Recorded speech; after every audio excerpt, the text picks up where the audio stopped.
Good evening. Good evening. Welcome to the City of Washougal Workshop, August 13th, 2012. I now call the meeting to order. Rose, will you take the roll call, please? Councilmember Boger. Here. Councilmember Plinsky. Here. Councilmember Greenlee. Councilmember Lindsay. Here. Mayor Pro Tem McDaniel. Here. Councilmember Shoemaker. Here. Councilmember Freeman. Here. We're at the point in our agenda for the first public comment period. If there's anyone wishing to address the council, please step forward at this time. State your name and address for the record. Anyone wishing to speak to the council? Excellent. Moving on to the first item on the agenda, setting a public hearing for a medical marijuana moratorium extension. Thank you, Mayor Pro Tem, councilors. As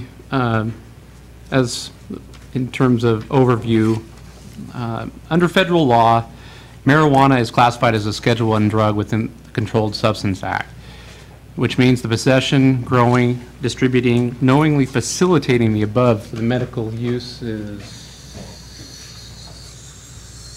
against the law. Rose, can you hit that one more time, back and forth? Do you want the lights off that are shining on there? Okay. You want to do the screen, I'll do the lights. I don't know which ones, but... There we go. Is that good? Yeah. So it is a violation of federal law regardless of individual state statutes permitting such uses. In 1998, the Washington State voters approved Initiative 692, decriminalized the possession and limited use of medical marijuana for patients who are under a physician's care.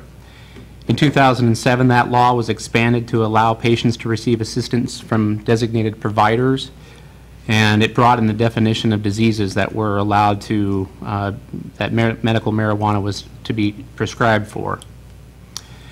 In 2011, the state legislature passed Senate Bill 5073, and this was mostly due to a concerned lack of sufficient, safe and sufficient medical marijuana for patients, and it put into place a structure to license and regulate the use. And this is where the term collective garden came out. And this was the driving force of the existing moratorium that we have for medical marijuana. Now, at the state level, there is Initiative 502 that is seeking the licensing and regulation of marijuana producers, processors, and retailers. So there's possible changes coming on initiative in November of this year that could change the outcome or change how we would regulate these issues. Now, when Senate Bill 5073 was going, out of concern for that, Governor Gregoire requested a legal opinion from the state attorney, from the federal attorney general's office. And James M. Cole stated that persons who are in the business of cultivating, selling, or distributing marijuana and those who knowingly facilitate such activities are in violation of the Controlled Substance Acts, regardless of state law. And so, in her memo, in terms of the partial veto of the Senate Bill 5073, the governor stated that absent congressional action, state laws will not protect an individual from legal action by the federal government. And in terms of the state employees specifically, she stated that the United States attorneys have made it clear that state law would not provide these individuals safe harbor from federal prosecution. No state employee should be required to violate federal criminal law in order to fulfill duties under state law. And here our council passed the moratorium, so us as locally would not have to violate federal law as well. We passed you passed Ordinance 1706, which is an emergency ordinance on July 18th, 2011, which prohibited collective gardens within the city of Washougal. You extended that moratorium by Ordinance 1710 for 12 months, and that is set to expire on September 6th of this year, so next month, and that's why we're back before you now. The proposed ordinance would extend the adopted moratorium an additional 6 months. It also recognizes the contradiction between federal and state law, and it acknowledges that a work plan will be developed in light of the outcome of Initiative 502. So the recommended action is through approval of the consent agenda, set a public hearing to take public testimony for September 4th, 2012 on the proposed 6-month extension of the medical marijuana collective garden moratorium. And the reason that this will be, it will be an emergency moratorium is because we want to adopt immediately. We do not want to pass, post, and publish in the usual manner for the 5 days. We want it to become effective immediately. And so after our hearing on the September 4th, that's the recommended action. Thank you, Mitch. Are there any questions from council? Councilmember or Freeman? Thank you for that. Do we have that in our packet, these quotes that you? No, but I can send them to Rose and get them to the Dropbox. That'd be awesome, thank you. I would be very interested in discussing with the council members that we, instead of do a 6-month moratorium, that we do a 12-month. Mainly because this is something we're going to keep on the books until voters make a decision one way or another. Do you have any interest in that? Well, we had talked about that. I was fortunate enough to catch 3 of you earlier today, and that issue came up. And going back, looking at state law, it allows us to do that. There are specific things that have to occur when you do a 12-month, which we did the last time. And then after that, the state law says that we can have 1 or more 6-month extensions, but we have to have a hearing and make findings every 6 months. So it doesn't give us those provisions really that I can see that would kick it out for another year. Yeah, I was going to discuss that with Dawn, but if that's something that you want me to look into, we can definitely look at making that happen. But my reading right now of state law, it says we can do it in 6 months. Any other questions? Joyce? What does the initiative say? The initiative, well, it's fairly lengthy, but what its purpose is for the licensing and regulation of marijuana producers, processors, and retailers. So, Councilmember Boger. Who's going to do the licensing? Who's going to do the licensing? under that initiative, it is Department of Liquor, the same Liquor Control Board. So then they're back to the problem with state employees violating federal Yes, they law are. as part of their job. Well, Yep. that'll create a constitutional crisis, actually. Have we had anybody express any interest in doing a collective garden in Washougal so far? No. We had one person inquire before there was any moratorium in place. Now, typically with a moratorium, the idea behind it is that it's just to freeze things in place, a status quo, to give the local agency time to study the issue and make recommendations about a permanent fix or solution to this. Yep. Are we going to be engaged in any studies while this is going on, or are we just waiting for a piece of information to occur, and that is whether Initiative 502 passes and just deferring action on this until then? I think there's a combination of both. Staff doesn't want to invest a lot of time on the issue until we know specifically what those things, the outcome of that could be. That being said, you're right. We don't want to just keep punting down the line. So I have gathered sample ordinances from other municipalities and look at that. How would we look at doing that down the line? I'm not thrilled about writing code to regulate something that violates federal law, and so we'll have to, hopefully we'll get a little bit of direction from the state level as we move forward. But there has been discussion. All the other municipalities have again upped their moratoriums, and there has been discussion at a planning level of getting together and kind of doing some of that stakeholders and that as in formulating any kind of ordinance. I know Vancouver and the county have their moratoriums in place, and they were recently extended. What about the other jurisdictions? They all have. So we're, Yep. Okay. Thank you. Councilmember Greenlee? Yeah, I just wanted to add that from personal discussions with a number of the state legislators, I'm not a betting man, but the odds against the legislature taking this up this session are very slim. Furthermore, we'll have a new governor who is going to weigh in on this. We will also have a new attorney general who will weigh in on this. It frankly doesn't make any sense to me to commit significant staff resources to an ordinance at this point in time when we're virtually guaranteed that it will be out of date in, if not 6 months, then certainly in 12. And given the amount of work that's required to meet the standard to do a 12-month moratorium, I'm happier with a 6-month moratorium and admit that I fully plan that we'll do another 6-month moratorium at the end of 6 months. Excellent. Any further questions? Councilman Shoemaker? Which goes back to Councilmember Freeman's comment about let's do a 12-month. But I'd like to take issue with this on a more fundamental level.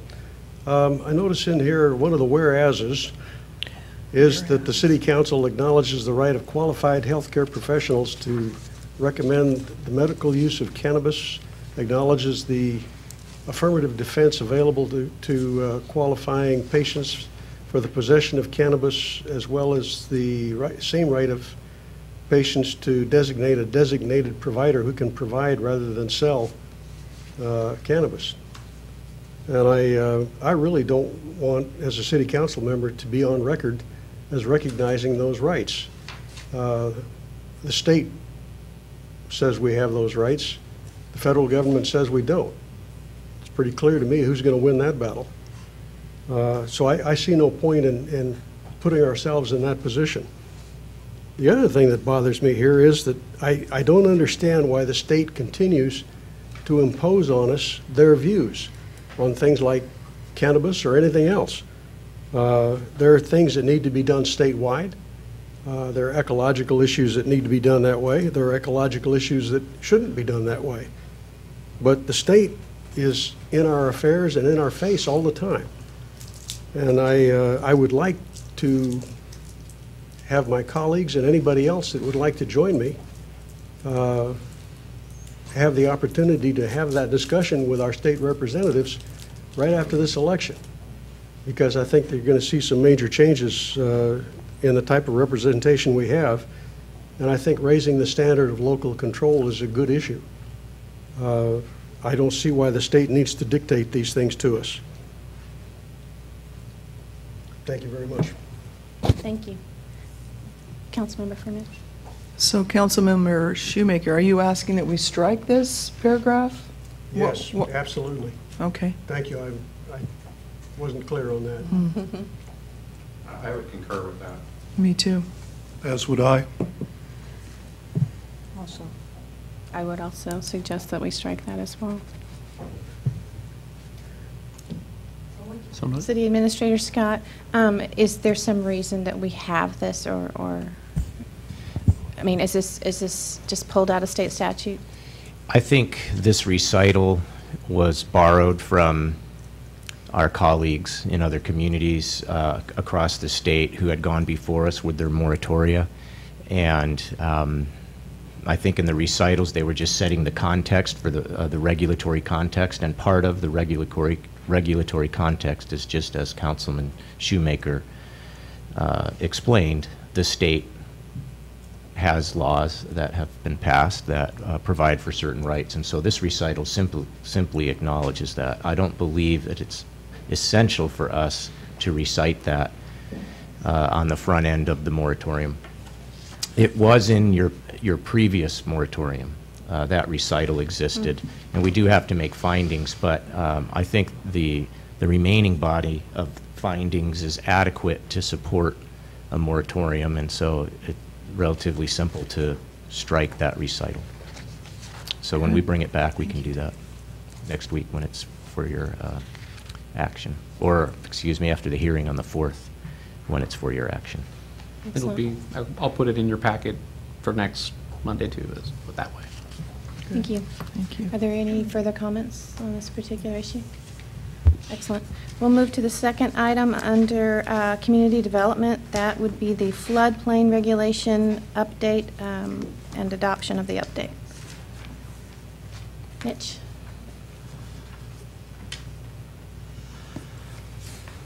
Thank you. FEMA has updated information related to flood hazards within our community, and as part of that information, the NFIP utilizes that information, to provide flood insurance for your constituents. Consistent with federal regulations, when FEMA does do that update, municipalities and communities need to adopt that updated regulations and make reference to the new flood maps and the new flood study. I went over these before, but failure to update or adopt regulations has some pretty significant consequences. Property owners will not be able to purchase NFIP flood insurance, federal grants and loans are in jeopardy, disaster assistance is in jeopardy, and federal mortgage insurance is also in jeopardy. So some pretty significant ramifications there. FEMA developed and issued 2 preliminary firm maps. The first one was done in December of 2006, and the second was done in August of 2010. At those times, they sought public testimony, public input, and they modified the the firms at that time, and they adopted a final FEMA map and flood insurance study on March 5th of this year. And those are to become effective September 5th, 2012, so again, next month. As part of that, we had our regulations also were reviewed by FEMA, a floodplain management specialist with Region 10 at FEMA. And the changes, specific changes to our definitions, I provided the spreadsheet that outlined there's 26 changes in total. Line items there that I wasn't planning on going over tonight unless you had specific questions or issues related to that, but in terms of definitions, there were 2 definitions that were added, there were 2 definitions that were eliminated that we didn't need, and then there was modifications to 8 other definitions within 1604-015. Similarly, with 1604-060, the frequently flooded areas, there was language changes to clarify, correct. We had incorrect citations to federal law as well as state regulations that weren't applicable there, and then also reorganized. We had some sections that needed to be moved around a bit, again, to be consistent with federal law. This item went to our Planning Commission on the hearing on July 24th. Their recommended action to you was that City Council approve the proposed amendments to the Washougal floodplain regulations as presented by staff at the July 24, 2012 public hearing. The agenda bill before you now for next week will be to hold a public hearing to take public testimony.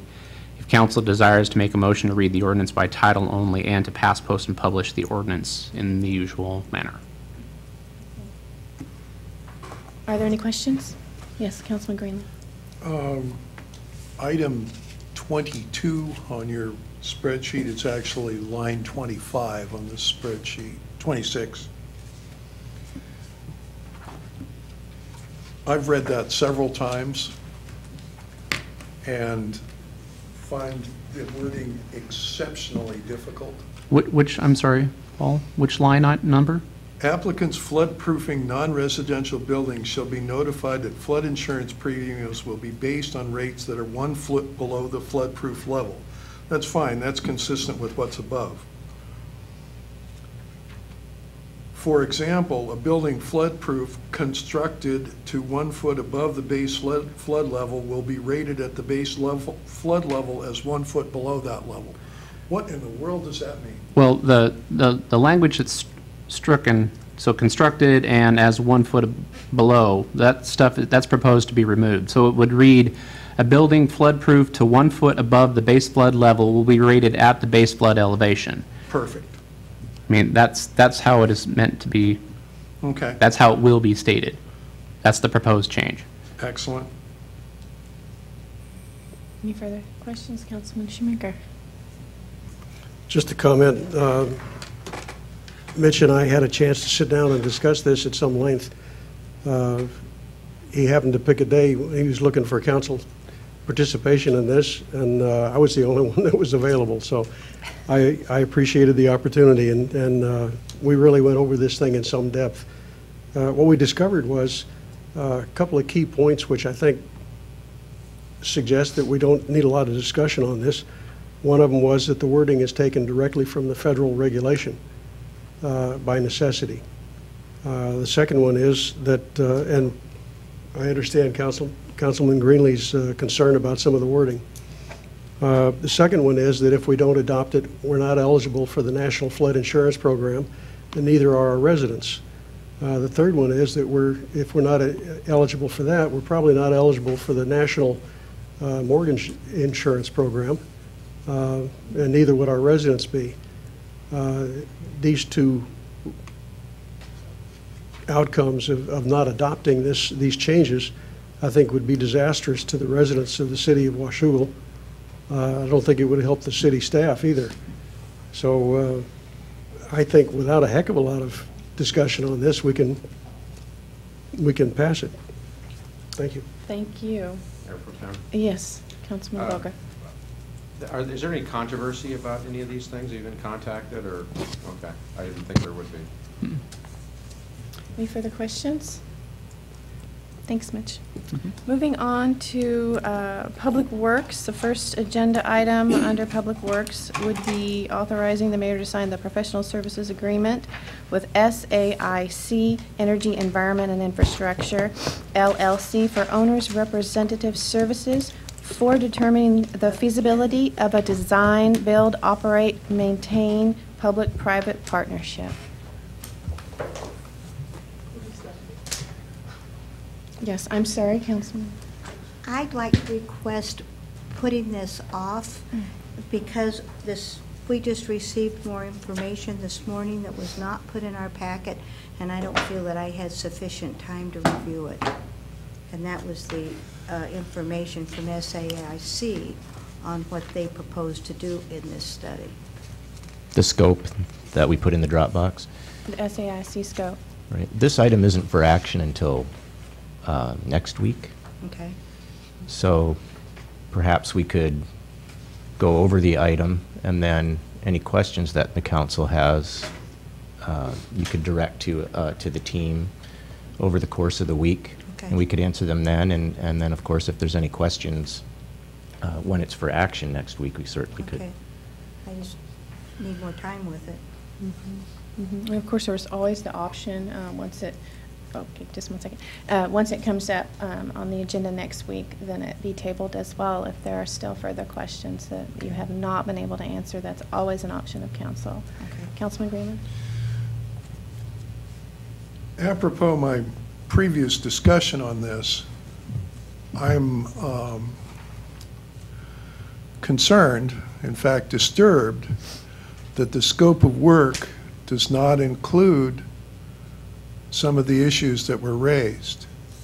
For example, simply evaluating in isolation the cost of operating a plant is not adequate information to make a decision. The city, its available resources, and the services it provides are deeply intertwined. And the owner's agent must enumerate and evaluate all the costs and all the benefits to the entire city of removing a piece or pieces into private operation.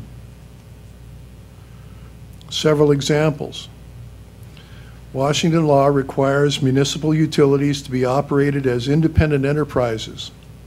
That means, among other consequences, that all of the revenue generated from a utility ratepayers must be spent within that utility.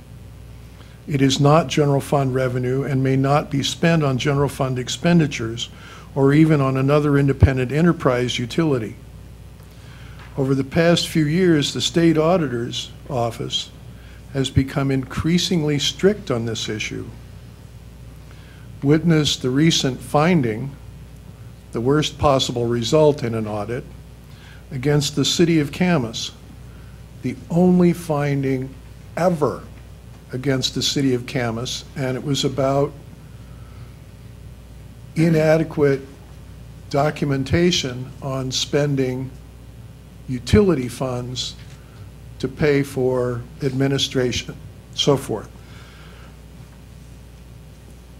The city does provide some services to each of the utilities, principally administration, finance, and management, which are then paid for by the intergovernmental transfers for indirect services. If a private operator provides those services instead of the city, those transfers will be reduced, as will the budgets for administration, finance, and public works. The contractor should enumerate and evaluate, department by department, those reductions to the general fund revenue. Maybe even more importantly, we operate the city staff very lean. To put it another way, one of the fundamentals that you talk about when you talk about the economics of a utility is peak load leveling, or peak loads. You design a utility, whether it's a water or power system, for peak loads, not for average loads. And we commonly use our public works staff to handle peak loads throughout the public works system. Of course, when we do that, when we use water or stormwater or wastewater staff and resources for some other utility or for a general fund like streets, we keep track of it and we bill it back to the general fund as is required by law. If we didn't have that flexibility, we'd have to go outside for contractors to do that. And in many cases, that would require standby contracts, which are what you pay them to be ready to show up even if they never do. All of those expenses are real and would need to be evaluated before we could fairly evaluate what the cost savings or not would be in privatizing one of the utilities. So, to put it another way, you can't just say, okay, here's my arm, I'm going to take this piece out of it and the rest of it will work. We have to look at the complete system, and Public Works is much larger than any one of its individual pieces. And so I would very much want to see that included in the scope. Otherwise, it just doesn't give me any useful information. Thank you. If it pleases the council, I'd like to hold any further council comments until after the presentation, if you'll just continue. Thank you. Thank you, Mayor Pro Tem and Council. Yes, I do have a brief presentation that I think will address your concerns, Councilman Greenlee, when we walk through what the intent of this particular PSA is and why its scope is confined to what it is relative to the overall process. So what will be before you next week is a professional services agreement, a request to authorize the mayor to sign that with SAIC for owner's rep services for a feasibility analysis of a potential design, build, operate, maintain public-private partnership. The presentation will kind of flow like this, just a brief overview of the approach that we're suggesting at this time. We have a revised project flow chart that I think graphically represents the change from the last time that we talked in terms of where the key decision points will be and how the approach that we're suggesting now is a little different from the last time. What our process was for selecting SAIC to recommend, a little bit about their qualifications, some conversation about the scope, look at our project management plan again, and then just reciting what the recommended action would be next week. We have a revised project approach, if you would, compared to what we were looking at the last time. Last time we were discussing that the first key decision point after an owner's agent decision would be whether or not to pursue a public-private partnership for certain components of our utility services. And that decision wouldn't be made until we had gone out with an RFP for whatever that full scope of services would be, or whatever limited scope of services that would be. And that would take many months for us to receive responses to that, and it would take several months for us to prepare that and for potential respondents to respond to that. And we had some concern administratively, as well as the council had some concern, that that approach, in addition to likely costing several $100,000 in order to engage an owner's rep for those services to guide us through that process, was a lengthy process and didn't afford as many opportunities for us to, if you would, take an off-ramp off the process until the very end after we had received all of the responses. As we were discussing owner's agent services with potential providers for this service, we discussed options for phasing our analysis, and we became very interested in an approach that was suggested to us by SAIC, and that approach is that we do an initial feasibility analysis prior to engaging anyone, including them, to put together a comprehensive RFP that we would then put out into the market to get responses. And so it would be a lesser level of analysis than would have been employed in reviewing responses to RFPs.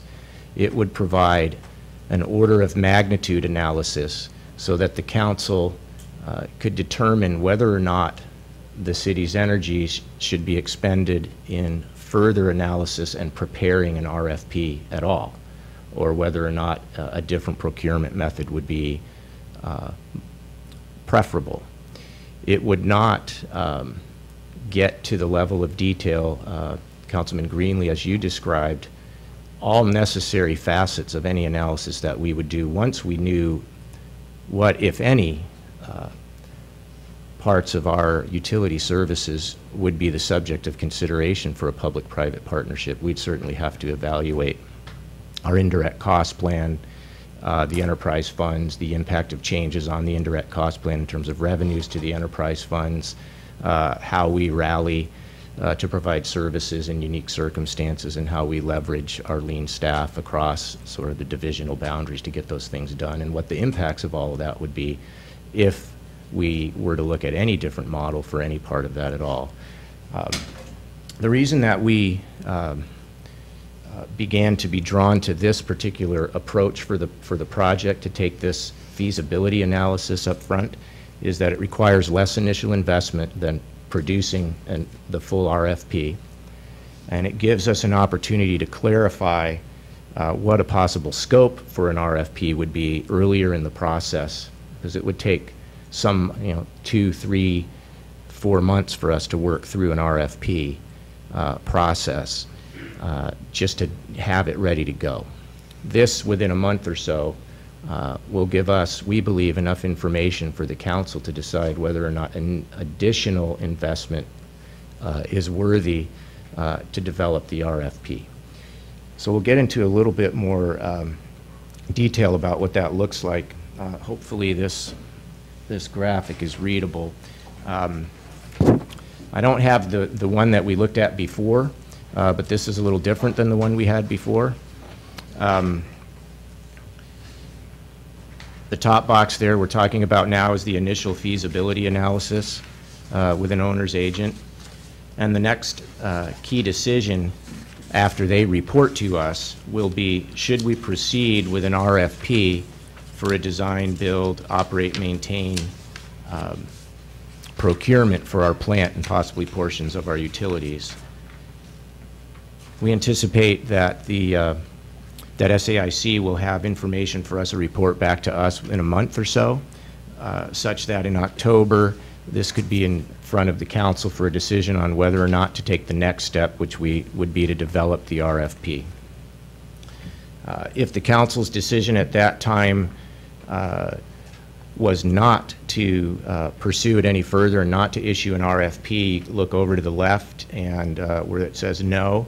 Of course, that would indicate we'd maintain in-house O&M. And then we would begin the process whether through a regular design bid build or perhaps an RFP just for design and build of the plant. And next year we would construct our facility. That would be the typical way that we would go about making the upgrades to the plant. If, however, the council's decision is to proceed with an RFP and to put an RFP out on the street for some portion of our utility services, we would put that RFP together over the rest of the fall, and in November would release that, put that on the street. Then we would evaluate those proposals in April.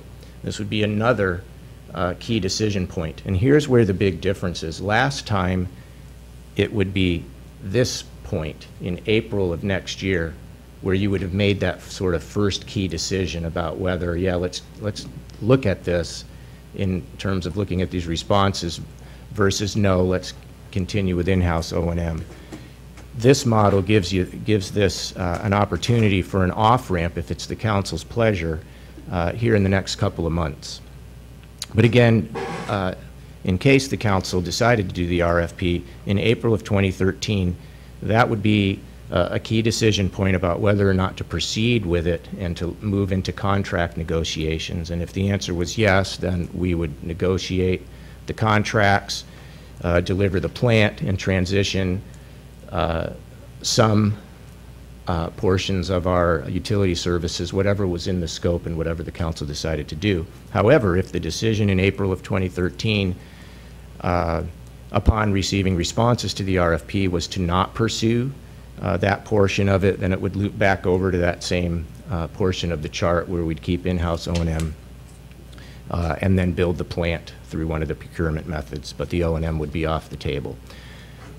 So what we like about this approach and why we're recommending this approach is that you get that first key decision point, if you would, here in the next couple of months.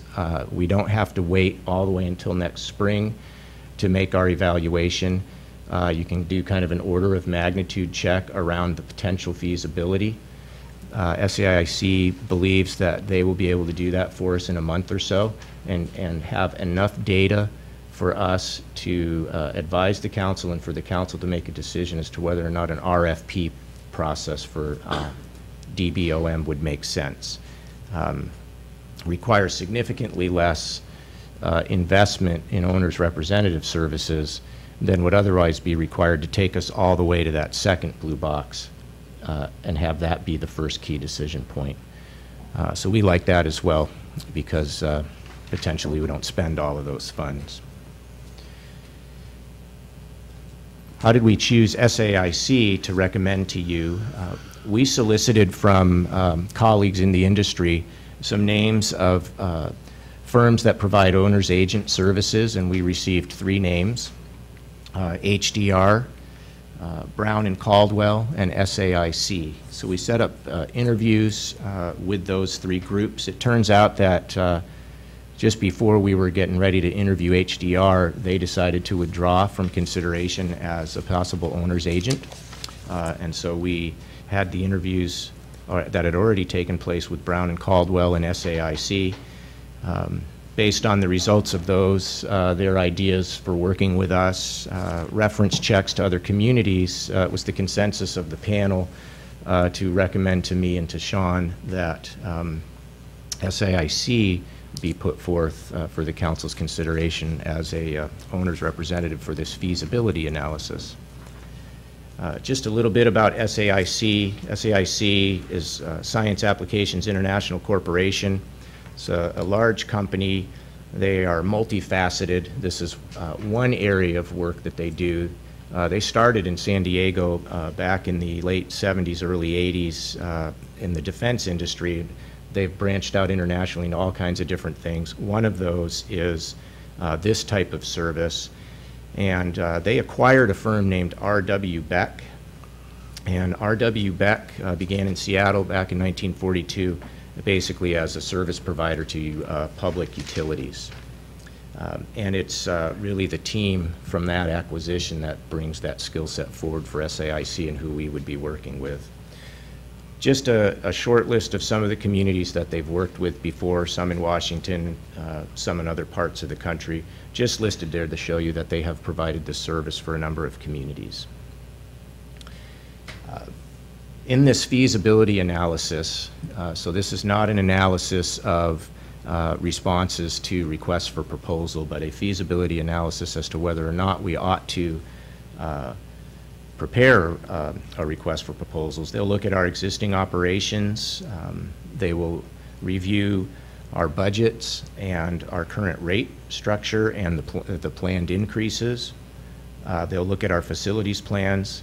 And actually, they've already done some of that, but not as much as is necessary. They have looked at our budgets and our rates and our plans because that's all on paper, and they were able to do that. But in terms of our operations, there hasn't been, we haven't retained them, of course. So they would coordinate as necessary with other agencies, and then they would provide for us a discussion about benefits, concerns, and issues related to whether or not this approach is even feasible for us. What would the possible benefits be? What are the possible concerns, and what are the possible issues? Give us some clarity around what we might ask for in a possible service agreement in terms of our RFP, how risk might be allocated in any type of relationship, what model that they would suggest to us as we go out in an RFP. They would gauge the interest of potential service providers, I think, beyond a sales conversation that we might have with them. Identify potential cost savings, but not a complete analysis that would be done in the wake of responses to RFP. And then, as necessary, they'd meet with staff and the council and have presentations where they would present their findings to us. And at the end of this, the idea in the report is an order of magnitude recommendation to the city as to whether or not a design-build approach just for the plant is feasible for us, or whether a more traditional procurement would be more feasible. And then also, if a design-build, operate, maintain approach makes sense for any portion of our utility services. And then based upon that advice and recommendation and the council's consideration, we would decide whether or not to put an RFP out, and if we did decide, what scope would be included in that. One of the benefits from this approach is that we'll get some review in terms of our level of service and some comparisons and our plans and possible identification of efficiency, so that no matter what we ultimately do, whatever the council's pleasure is on this, we will have benefit from their work, and we'll be able to use that whether or not we proceed in any further with a public-private partnership. This is just another graphic to show the project management plan that we have, showing the council as the ultimate decision makers, and talking about some of the different ways that we'll communicate outside of the organization to make sure that we're keeping all interested parties informed about things as they're moving forward. And finally, the recommended action next week will be to authorize the mayor to sign the PSA with SAIC. The expenditure that's required is $39,688. It is scoped within the budget. I'll just point out that in your previous resolution regarding contract authority for the mayor, this amount is below the threshold for which he has. It's $322 below. 312, actually. Or 12, yes, thank you. And very close to that number. Nonetheless, as that resolution states, the mayor has the ability to defer a contract decision to the council when he feels that that's in the best interests of the community, or whatever that language specifically says. And the mayor has determined in this case to bring this forward for your consideration and to have the council make the decision on whether or not to enter into this PSA. So with that, completes the presentation. Have any questions that you have? The scope, I believe the scope made it into your Dropbox on Friday, but it wasn't a piece of the original packet that went in earlier in the day. It went in later in the afternoon. I think there is a hard copy there for you as well that we provided, but I think it's a Word doc in your Dropbox. We'd be happy to answer any questions you have about the specific scope. The PSA is pretty much our standard language around professional service agreements that we use with most folks. Thank you, David. Councilman Shoemaker. Thank you. Dave, I've seen a lot of these studies. One of the things that the better ones do is address possible combinations of solutions. I think what you've got here from the scope so far is a go, no-go. Compare one against the other. Are there possible combinations of each that might benefit us? And is it possible to put that in the scope? I'm not sure at this point what they would be, but Councilman Greenlee raised some very good points about how we use our departmental staff across sub-departments. And maybe that's an option that needs to be considered. And I have no idea how to put the wording on that except to say possibly look at these things and other options. Right, thank you, Councilman.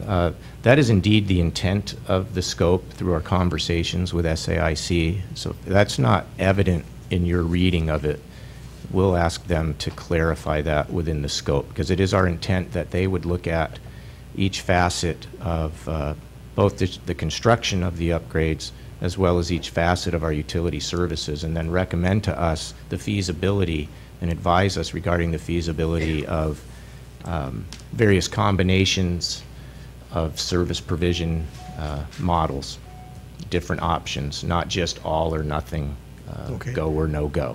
I'll take another read on that thing and see if I missed something. Thank you. Thank you. Any further questions? Yes, Councilman Greenlee.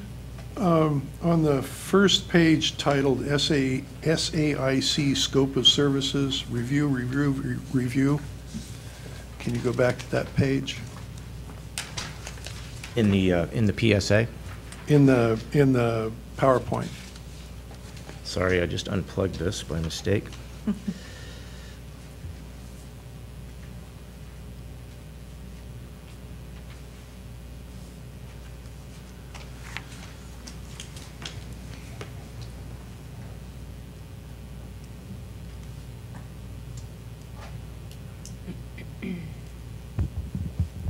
Is this the slide? I'm sorry. Councilman Greenlee. It's, you go to your flow chart, and then there's a selection process, and then there's a page entitled About SAIC. Yes. The next page, first page entitled SAIC Scope of Services. Yes. I may misunderstand, but I think this will be the third time we've paid for that review. Didn't we do that as part of the most recent rate study? Should clarify that SAIC's analysis is not a rate analysis to advise us as to whether or not our rates are appropriate or adequate, or whether we're on the right track with our rates. It is that they will review our rates and our budget to inform an analysis about the feasibility of a procurement method for design, build, and potentially operate and maintain. So it's just to build some context about what they'll be looking at to inform their analysis and then their advice. But yes, we've already paid for it and have a 5-year rate plan. And in fact, as part of our water system plan, it has an even longer horizon, and that plan is being finalized. And then, I mean, to kind of take a slightly different tack on this, I suppose the question is, at some level, is if you look at something like the wastewater system, how much of the costs are operational and how much are capital? Off the top of my head, finger in the wind, capital costs dominate. And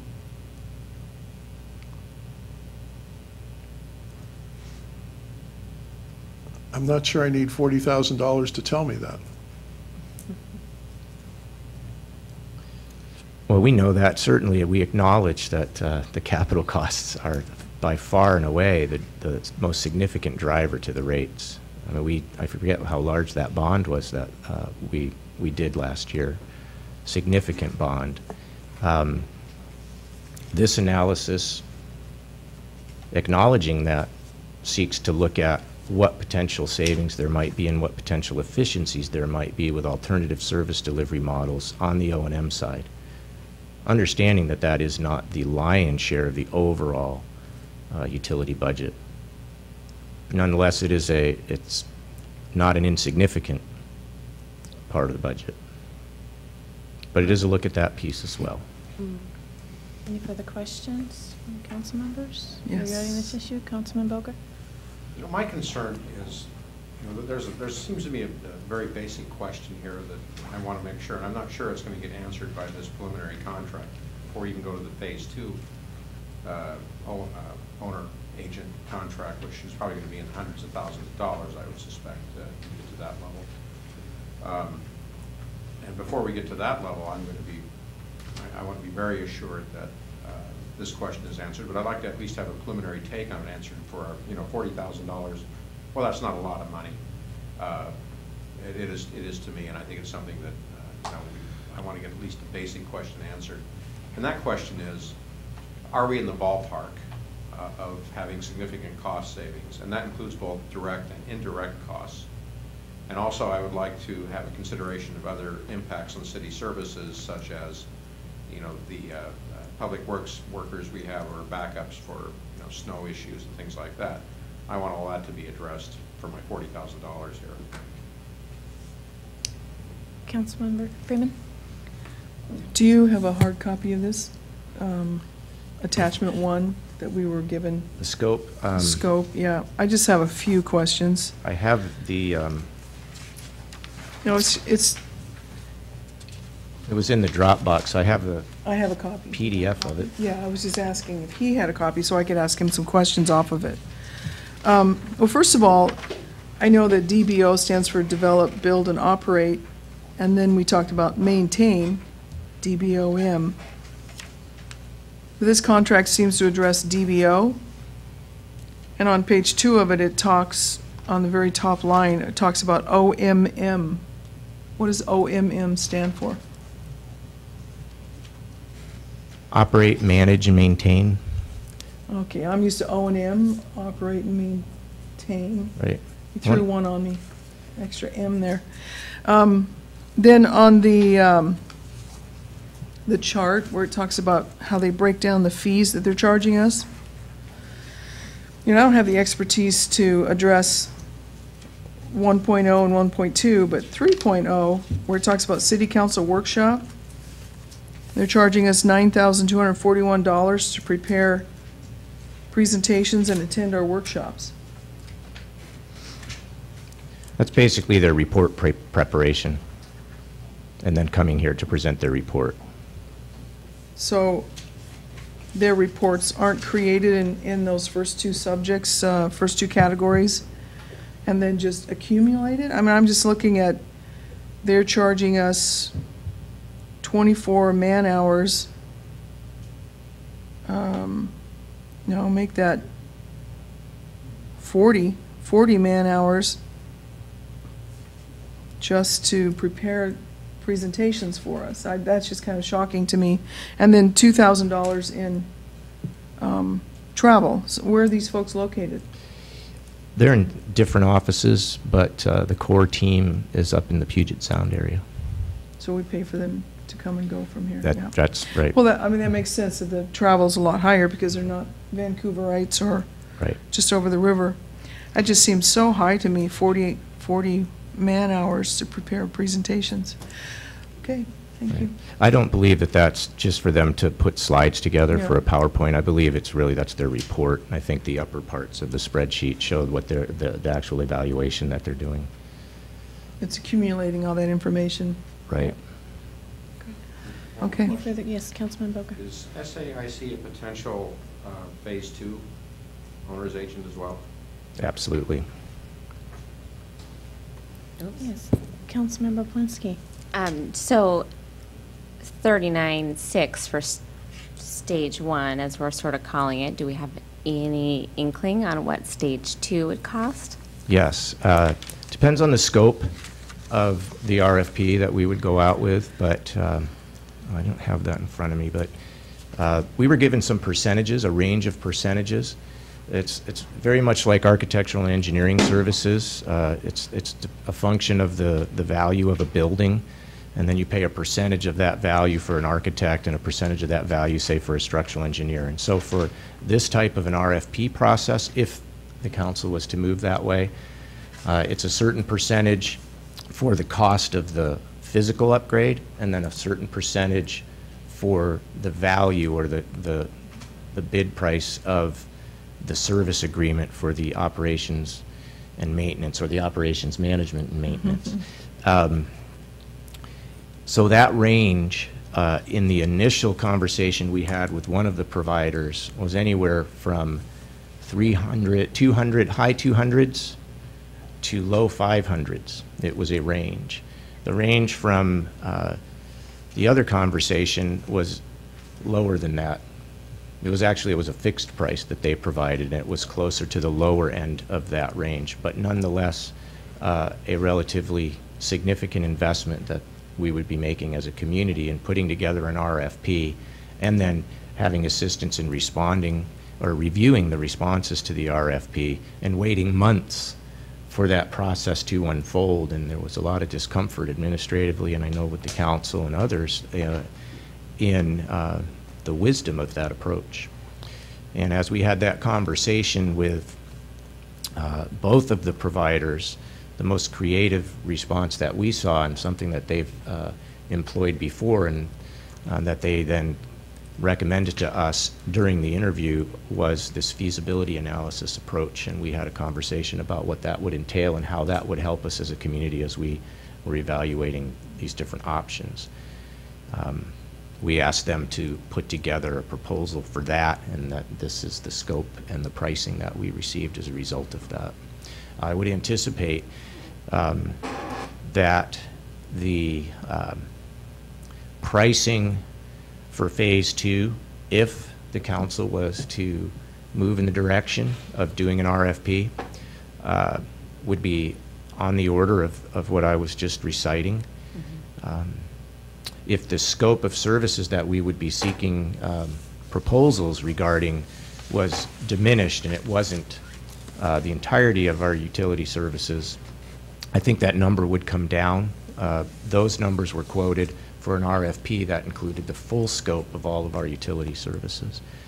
Part of this feasibility analysis would be to advise us regarding what the feasibility is for something like that, or whether there's a different scope, a lesser scope, if any scope at all, that we should pursue.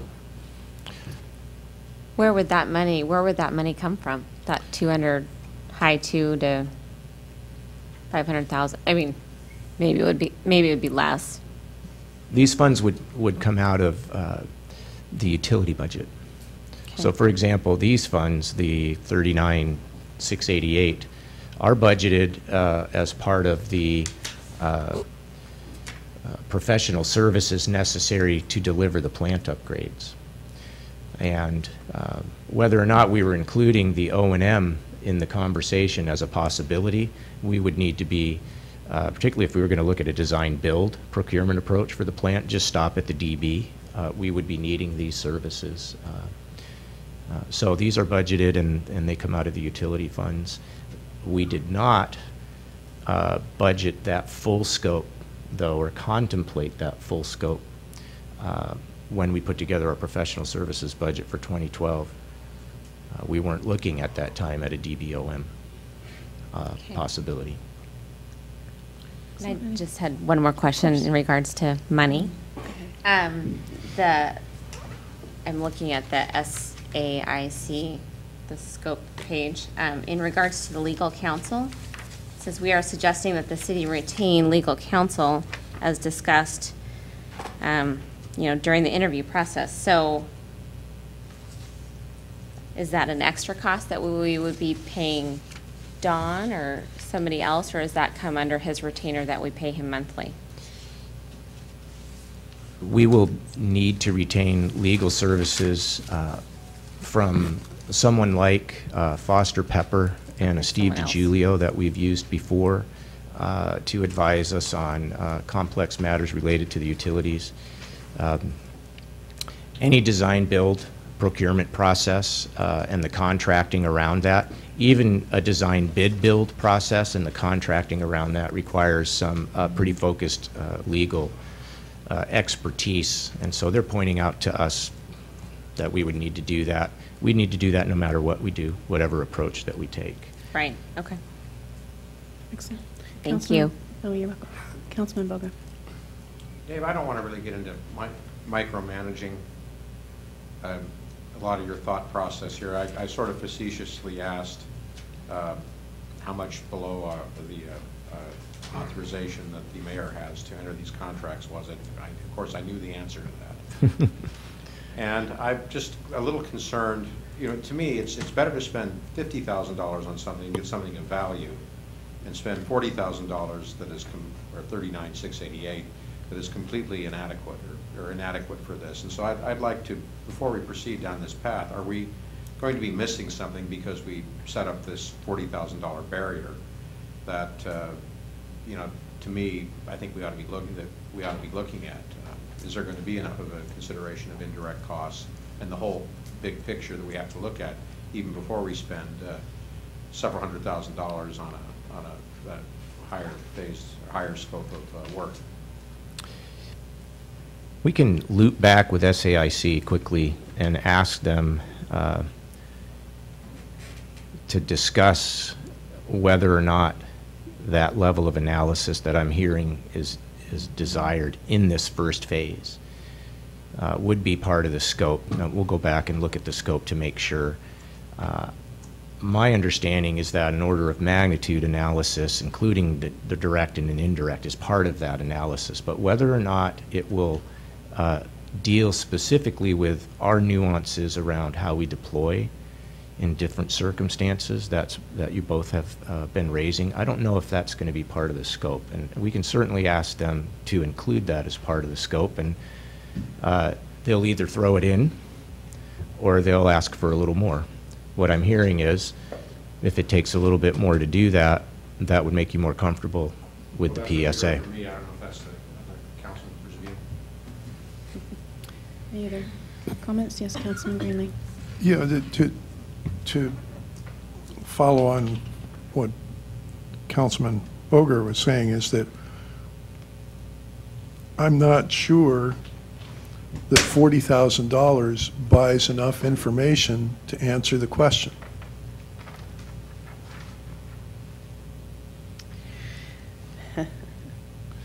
And I also want to thank Councilmember Freeman for bringing up the 40 hours for the cost of $7,120. That's $178 an hour.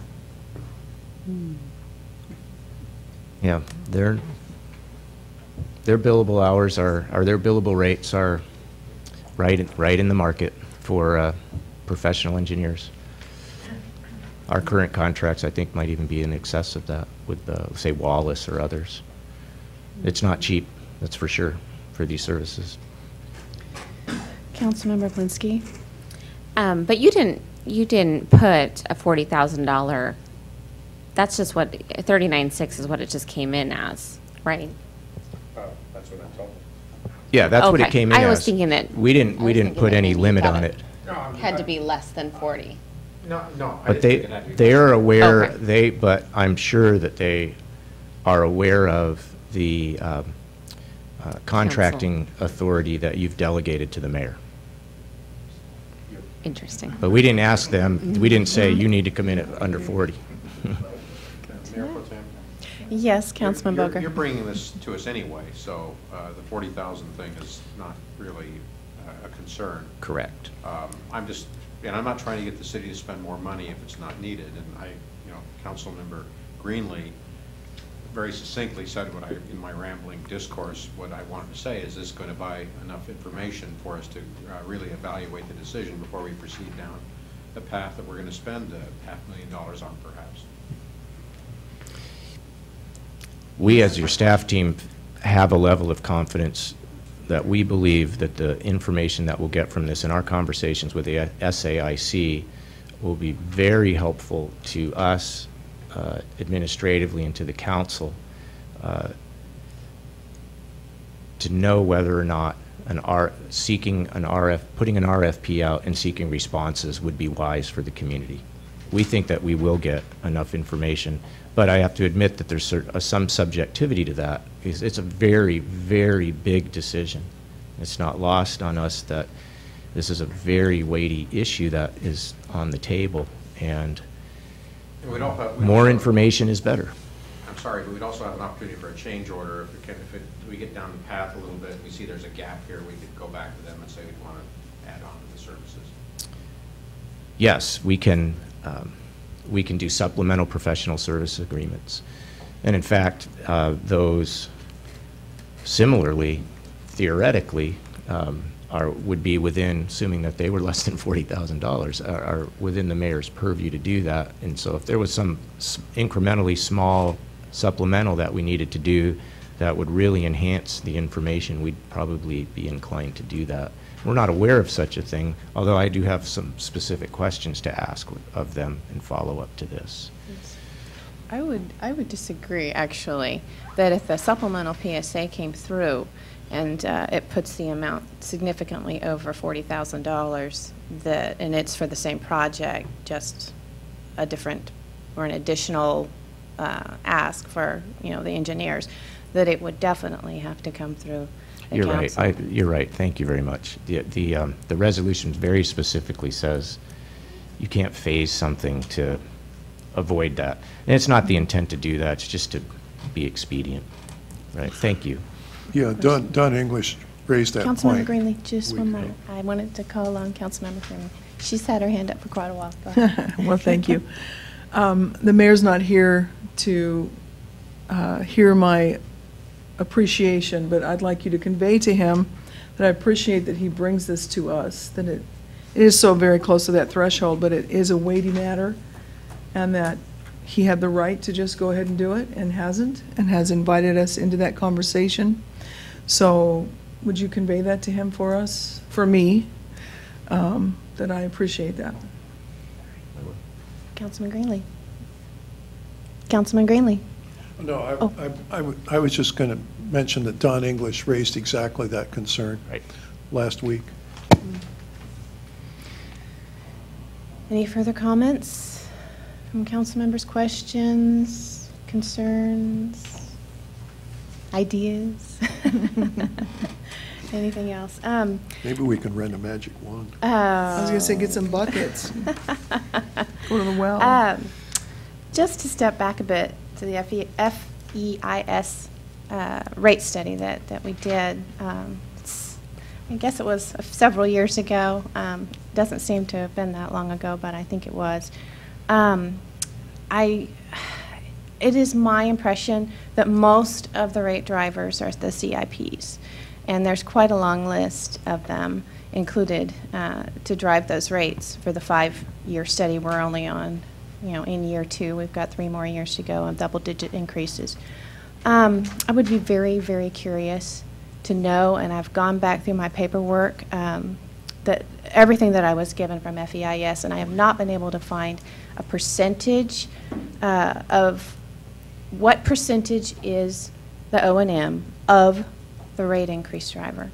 I have not been able to actually find that information. What does And that's CIP very stand for? Capital Improvement Project. Oh, yeah. Okay. Thank you. And we sort of touched on that earlier, but I think it's really important if we're talking about privatizing O&M to know what percentage of the increase we're looking at that's driving the rate increases, because this is the reason we're even looking at this, is the rate increase.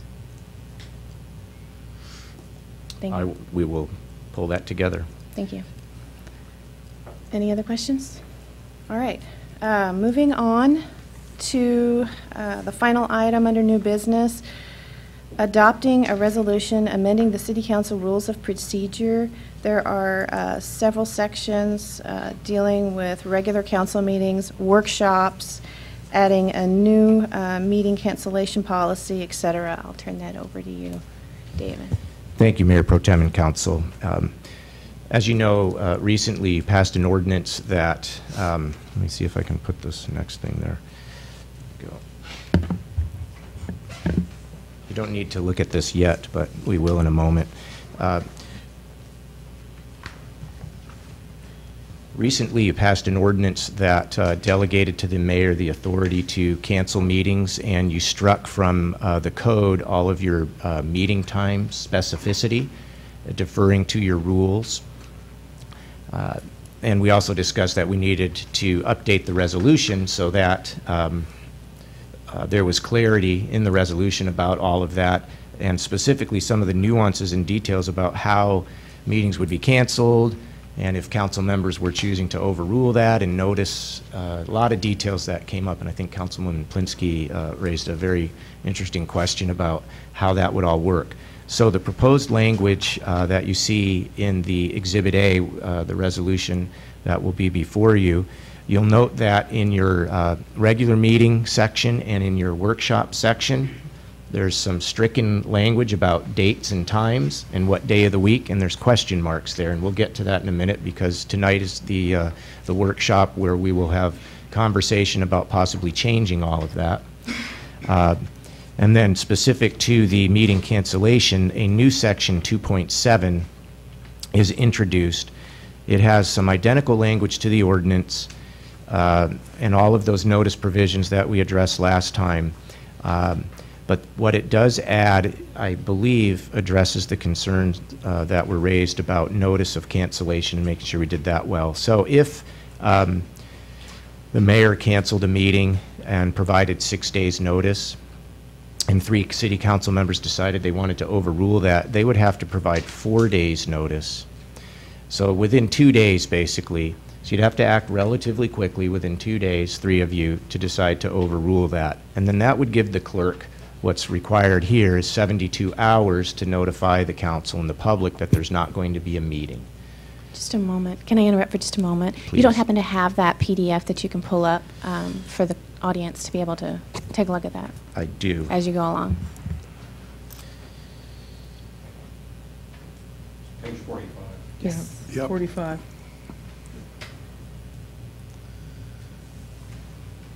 I don't know how that is, but that's all in that red. Thank you. Okay. I'm sorry to interrupt. Go ahead. That's okay, thank you. So as you passed in your ordinance, there's a 6-day notice requirement for the mayor to cancel 48 hours if it's because of the lack of a quorum, which is its own unique situation.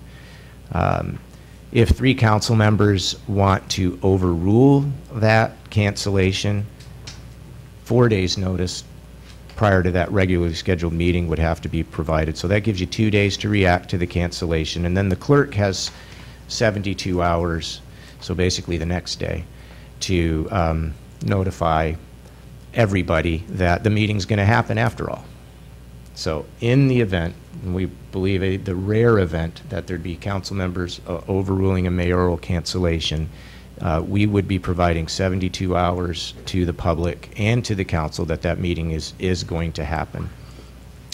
There's also some language there that addresses another concern that was raised, I believe toward the tail end of that conversation, where a council member pointed out that the mayor might decide that the meeting, actually after canceling it, might decide that the meeting does need to happen because some business did come up and the meeting needed to happen. What would we do in that case? There was talk about making it a special meeting, et cetera. What the rules propose here is that with that same 72-hour notice, the mayor can put it right back to where it was. So there can be some ping pong, if you would, in terms of a cancellation and then coming back. This provides specificity to how that should work. And otherwise, it's the same as your ordinance. So hopefully that addressed the question that Councilwoman Plinsky had. Thank you. Any questions from council members? Councilmember Boger. Well, I was just going to say, this reminds me, Dave, that of your days as a administering a land use code. I mean, this is getting pretty convoluted. Not, you know, as far as if the mayor decides that the meeting needs to be reconvened, why can't we just call it a special meeting and go through the RCW process of 24 hours or as much notice as practicable, and then notifying the press? We could do that. There's no reason why we couldn't do that. I moved away from that just because in conversation with the mayor, if at all possible, he prefers not to have to label a meeting as a special meeting, even though it's not that big of a deal. But it just, sometimes there's a certain perception that surrounds the word special meeting, like, oh, there's something really special. I mean, I can live with this, but I don't think someone ought to have to hire an attorney to figure out proper notice for meetings. Right. It's the council's pleasure. We certainly could just defer to a special meeting and be silent on this issue of whether the mayor puts it back on. It's easy enough.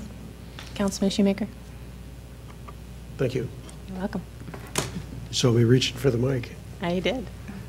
What happened in paragraph 3 to the third possibility of the chair of the Public Safety Committee being automatically the chair of the meeting if the mayor and the mayor pro tem were absent?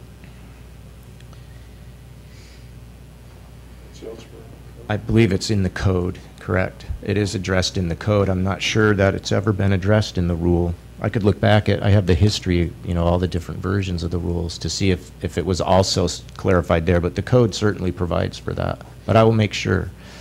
But it does talk about the hierarchy for who presides. Okay, and that would be my question. If it is in the code, should it be in the rules? Because there will be times when we'll go to the rules without referring to the code. It would be easy enough to add it here in 3, probably. I submit it for your consideration. Right, in 3.1, probably.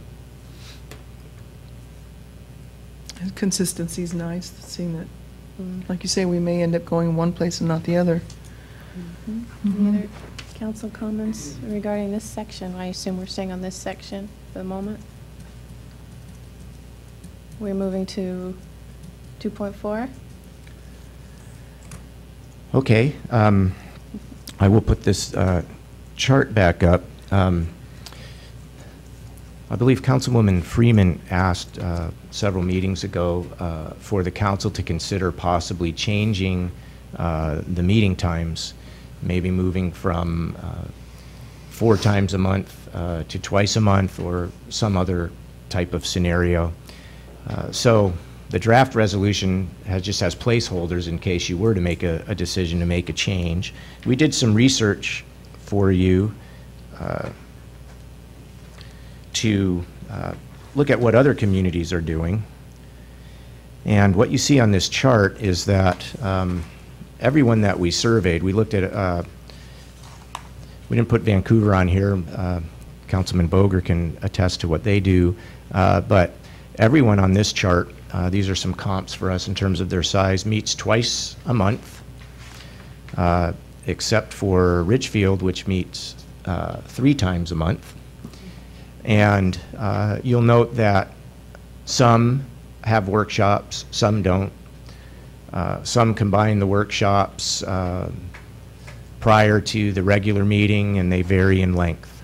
The closest example, of course, is the CAMUS, and as you know, they meet first and third, 4:30 in work session, 7 o'clock in regular session. I believe they have a short break at the end of the workshop before they move into the regular meeting.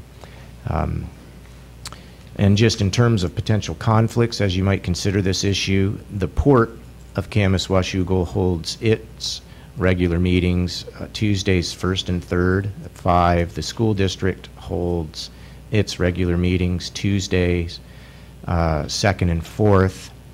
And I don't have on here ECFR's, but I believe it's a Tuesday. First and third Tuesdays. So the special purpose districts that surround us have their meetings, it looks like, on Tuesdays. Most of the councils that you see here meet on Mondays, but there is a Thursday, there is a Tuesday, a couple Tuesdays, 3 Tuesdays. So there's nothing specific statutorily other than you must meet once a month in regular meeting. Your rules specify that you'll meet twice. And before I turn it over to the council for your discussion about whether you would like to see a change, I will say that the administration's perspective is that we're at your pleasure, and we'll keep it the way it is if that's your pleasure. If you would like to change it, we'll be here when you want to be here, and we're here to serve. So please don't have that factor into your decision making. We will be here to serve.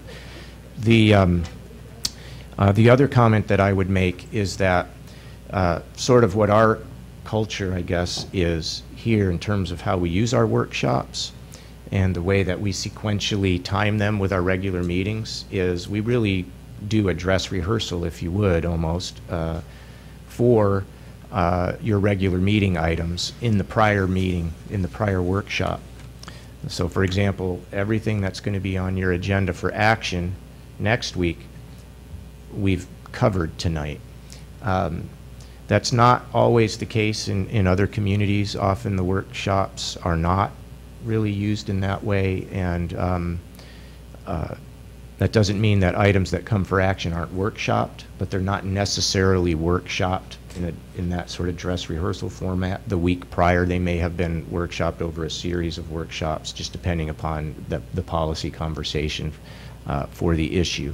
If we were to change to something, say, like Camas does, or some of the other communities where workshops happen at the same time as, or not at the same time as, but just prior to a council meeting, that would kind of necessitate perhaps a little bit different approach to how we would do that, because it would be difficult. There'd be, if you wanted us still to do that dry run through the whole action agenda like that, there'd be a 2-week gap, which could slow us down, I think, in terms of getting the city's business done. So I just wanted to point that out. I know what the current council's expectation is, and we might have to do something a little different if you move to something different. Thank you. Are there any discussions, suggestions, ideas from council, comments about days and times? Yes, Councilmember Freeman. Well, I brought it up after a couple of reasons. I've needed to attend Camas meetings to represent CTRAN, and it was complicated. I mean, I survived it, but you know, you work a full day and then you have to run to a meeting across town, then get back here. That was challenging. And the more meetings and more committees I'm assigned to or volunteer for and organize, you know, city events that we volunteer for, the more I realize it would be good for me personally to not have to be out 4 nights, 4 times a month for meetings. I would like to say I love the dress rehearsal. Don't want to do away with that at all. And I realize that the other cities, when they do have workshops, you have a workshop tonight for business that you're going to do in 2 weeks or even further on. it wouldn't be a workshop for something you're going to do action on that same night at the city council meeting, correct? Unless it's something that could be determined. You can answer that for me. I could see that happening from time to time. I recall in Vancouver, and Councilman Boger might attest to this, that on occasion, I think it's infrequent, there's a necessity to leverage a workshop and then the action right before. Sometimes there are items on consent, for example, in communities that have not seen a workshop.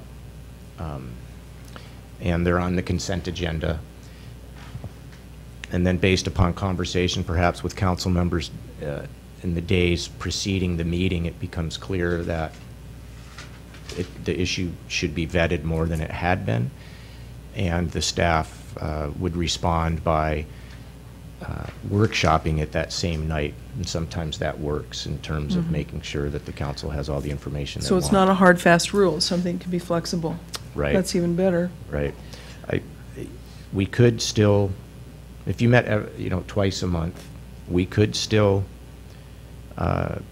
commit to that, since I used that word, that dress rehearsal, if you would, but it would be prospective 2 weeks as opposed to 1 week. So it would slow us down a little bit. It would slow us down with action, but it'd also give us time to study. It would double our time to study. It would. Sometimes, you get an agenda on a Friday afternoon, and then I get this agenda for C-Tran on the same Friday, and wham, that's a tough one. So that's part of what brought this up for me. Gives us time to chew on things. The other thing is, I don't know about your lifestyle, but again, this is a personal preference.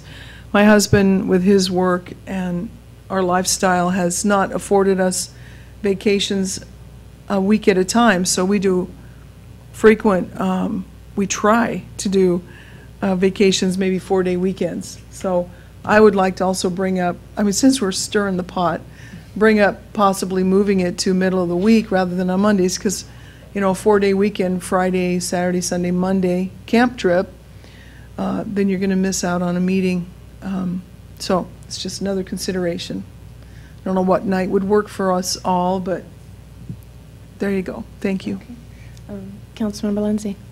I appreciate Councilmember Freeman's situation, but I like the dress rehearsal, the week to study the issue and to talk with people if we need to before the next week. So I'm not unhappy with a weekly meeting.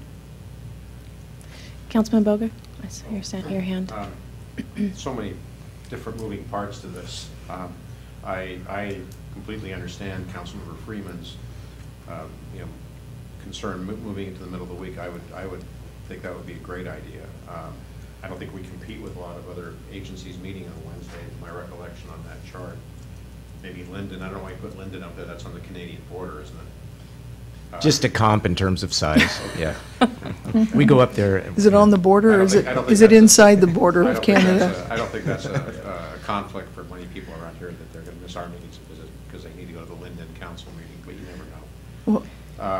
But Wednesday or Tuesday or Thursday would be, well, Tuesday I think would be out because so many other local agencies meet on that day, so that we have to do a lot of business with. I would support, and I'm the junior guy here, so I think my concerns come at the bottom of the list, but I would support setting something up, either keeping it on Mondays and going to the second and fourth Mondays for our regular meetings, and that's partially because Camas meets that day, and we have, sometimes people need to be at both meetings for whatever reason. And also, honestly, in my case, I have a concern of having to be at Vancouver Council meetings on occasion, and that would be on the first and third Mondays.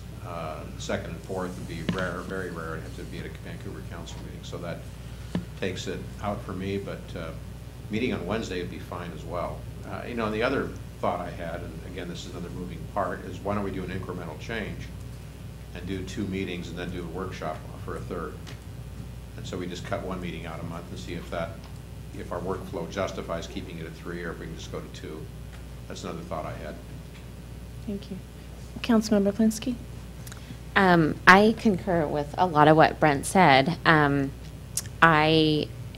like the way that we do things now, but as I'm getting more involved with a lot of young kiddos at my house, you know, I can't be gone 4 nights a week. You know, I'd love to go to school district meetings, port meetings, and other committees that I'm on. So that I do, you know, like I said, I'm used to the format now, but I do like the idea of going to the 2nd and 4th, and that does allow for vacations if you were gone on a long weekend.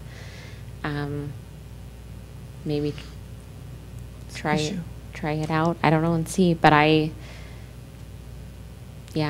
would like to do more stuff, but I can't really be, you know, I can't really be gone more nights. So. Okay.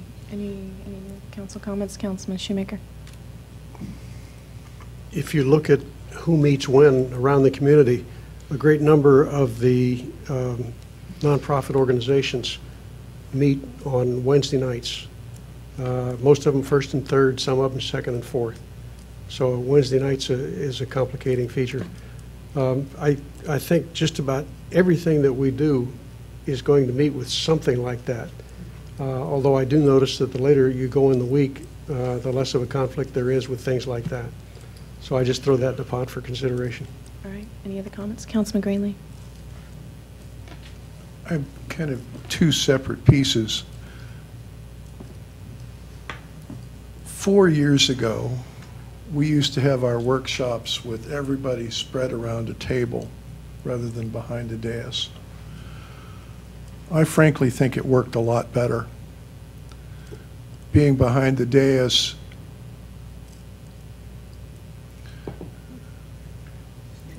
is not conducive to the kind of free and open discussions that you can have around a table. So to some degree, I think we have lost something of our workshop situation by going to this particular format. And that part of what we lost is what makes cutting this smaller seem more attractive.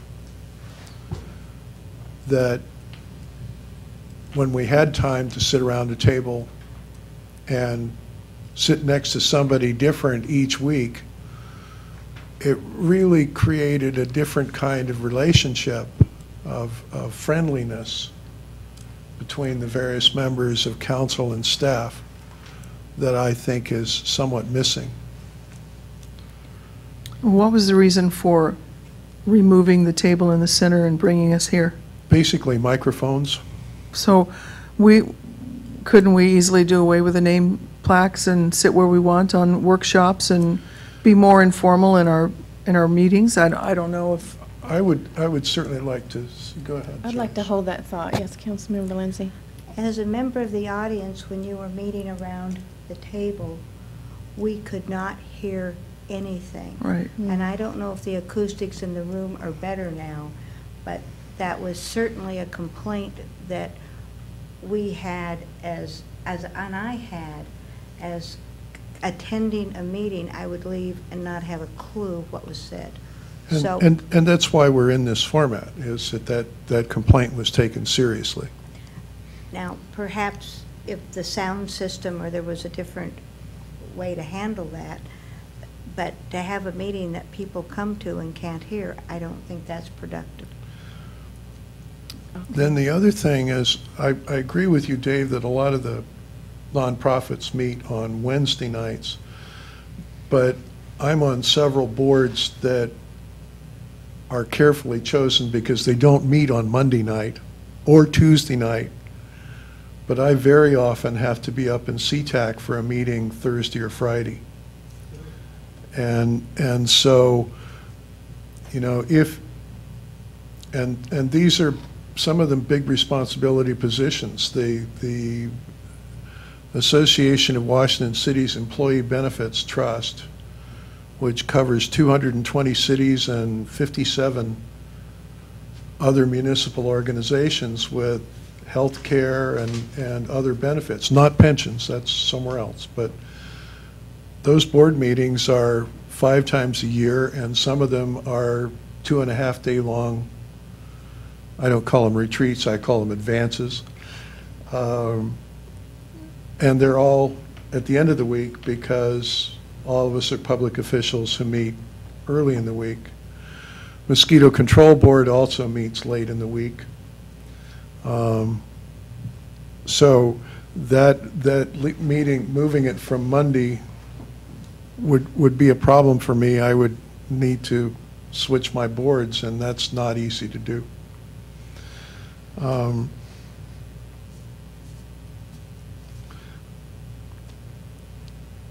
I have to admit that I was disappointed when we went to 4 meetings a month instead of 5, so that, but that's just me. Excellent. All right. I actually do not have a problem with going to 2 times a month either. It seems to be quite common with other councils. 2nd and 4th would be fine for me as well. The only question I would have would be when we have joint meetings with the City of Camas, which we do infrequently, but every once in a while we would there need to be a special meeting called from one entity or the other to have to get together on that? Yes. And yes, we would have to, if Washougal Council was in session on a 1st and 3rd, joining Camas as a host, say, for a joint meeting, it would be special for us, and vice versa. Mm-hmm. And we've dealt with that already, where Camas has agreed to meet on a 2nd or a 4th when we're already in work session. Mm-hmm. And maybe we moved our location, which we have to notice kind of in a special way as well, since it's not the regular, normal location. So we can take care of that without too much issue. Okay, and I think if we move to, as been suggested, the 2nd and the 4th, it might benefit people's vacation schedules in that respect, if you would like to take a 3-day weekend, and Monday included. Now, we would still, of course, push it back to Tuesday if Monday was technically a holiday, correct? Right, I think that would be the way we would handle that if you keep it on Mondays. Yeah, I would not recommend that we move it from Monday. There's a spider. Sorry. But and for the reasons that my colleagues have mentioned, I am involved in many different nonprofits. I represent the City Council at the school board meetings as well, and the liaison, and they meet on Tuesdays. But you are correct in that a lot of other organizations, schedule their meetings around a typical council meeting, which would be a Monday night, and everyone knows it's almost always on a Monday night. So I would discourage us from going to anything other than a Monday. Any other comments? Councilman Just Gurney? one that's not necessarily strictly in line is some cities rely much more on a committee system than a workshop system, where, for example, the Public Works Committee would effectively workshop any public works bills. Washougal used to do that, not within my memory, but when I asked Rod Morris why they went away from that, they basically said it didn't seem right that 3 people were making the decision for 7, and that's why they went to the workshop system. We are very unusual among cities in that we have both committees and workshops. I like the committee system that we have now. Most cities do have a finance committee for all kinds of reasons, but just one other thing to put in the mix to think about is, for most cities, it's either committees or workshops, not both. Any other comments, Councilman Freeman? Just appreciate the conversation, knowing that you do have, if we do this twice a month, you would have every other Monday to go on vacation. So I'm going to mark that on my calendar, more vacation time. Thank you. And of course, I've Appreciate already that. made my reservations for the second Monday in February. Okay,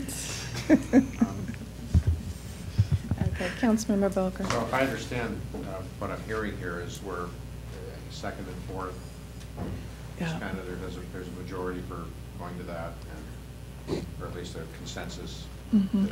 general consensus on that. Yeah, City Administrator Scott, did you gather that, or have you gathered I heard. any direction? I heard, I believe, some consensus, but not unanimity, around going to 2 meetings a month. I think there are a couple We councilors. haven't even gotten to the time yet. Right, we haven't even gotten to the time yet. But That's the next thing. Right, but I did hear quite a bit of interest in moving to 2 meetings per month.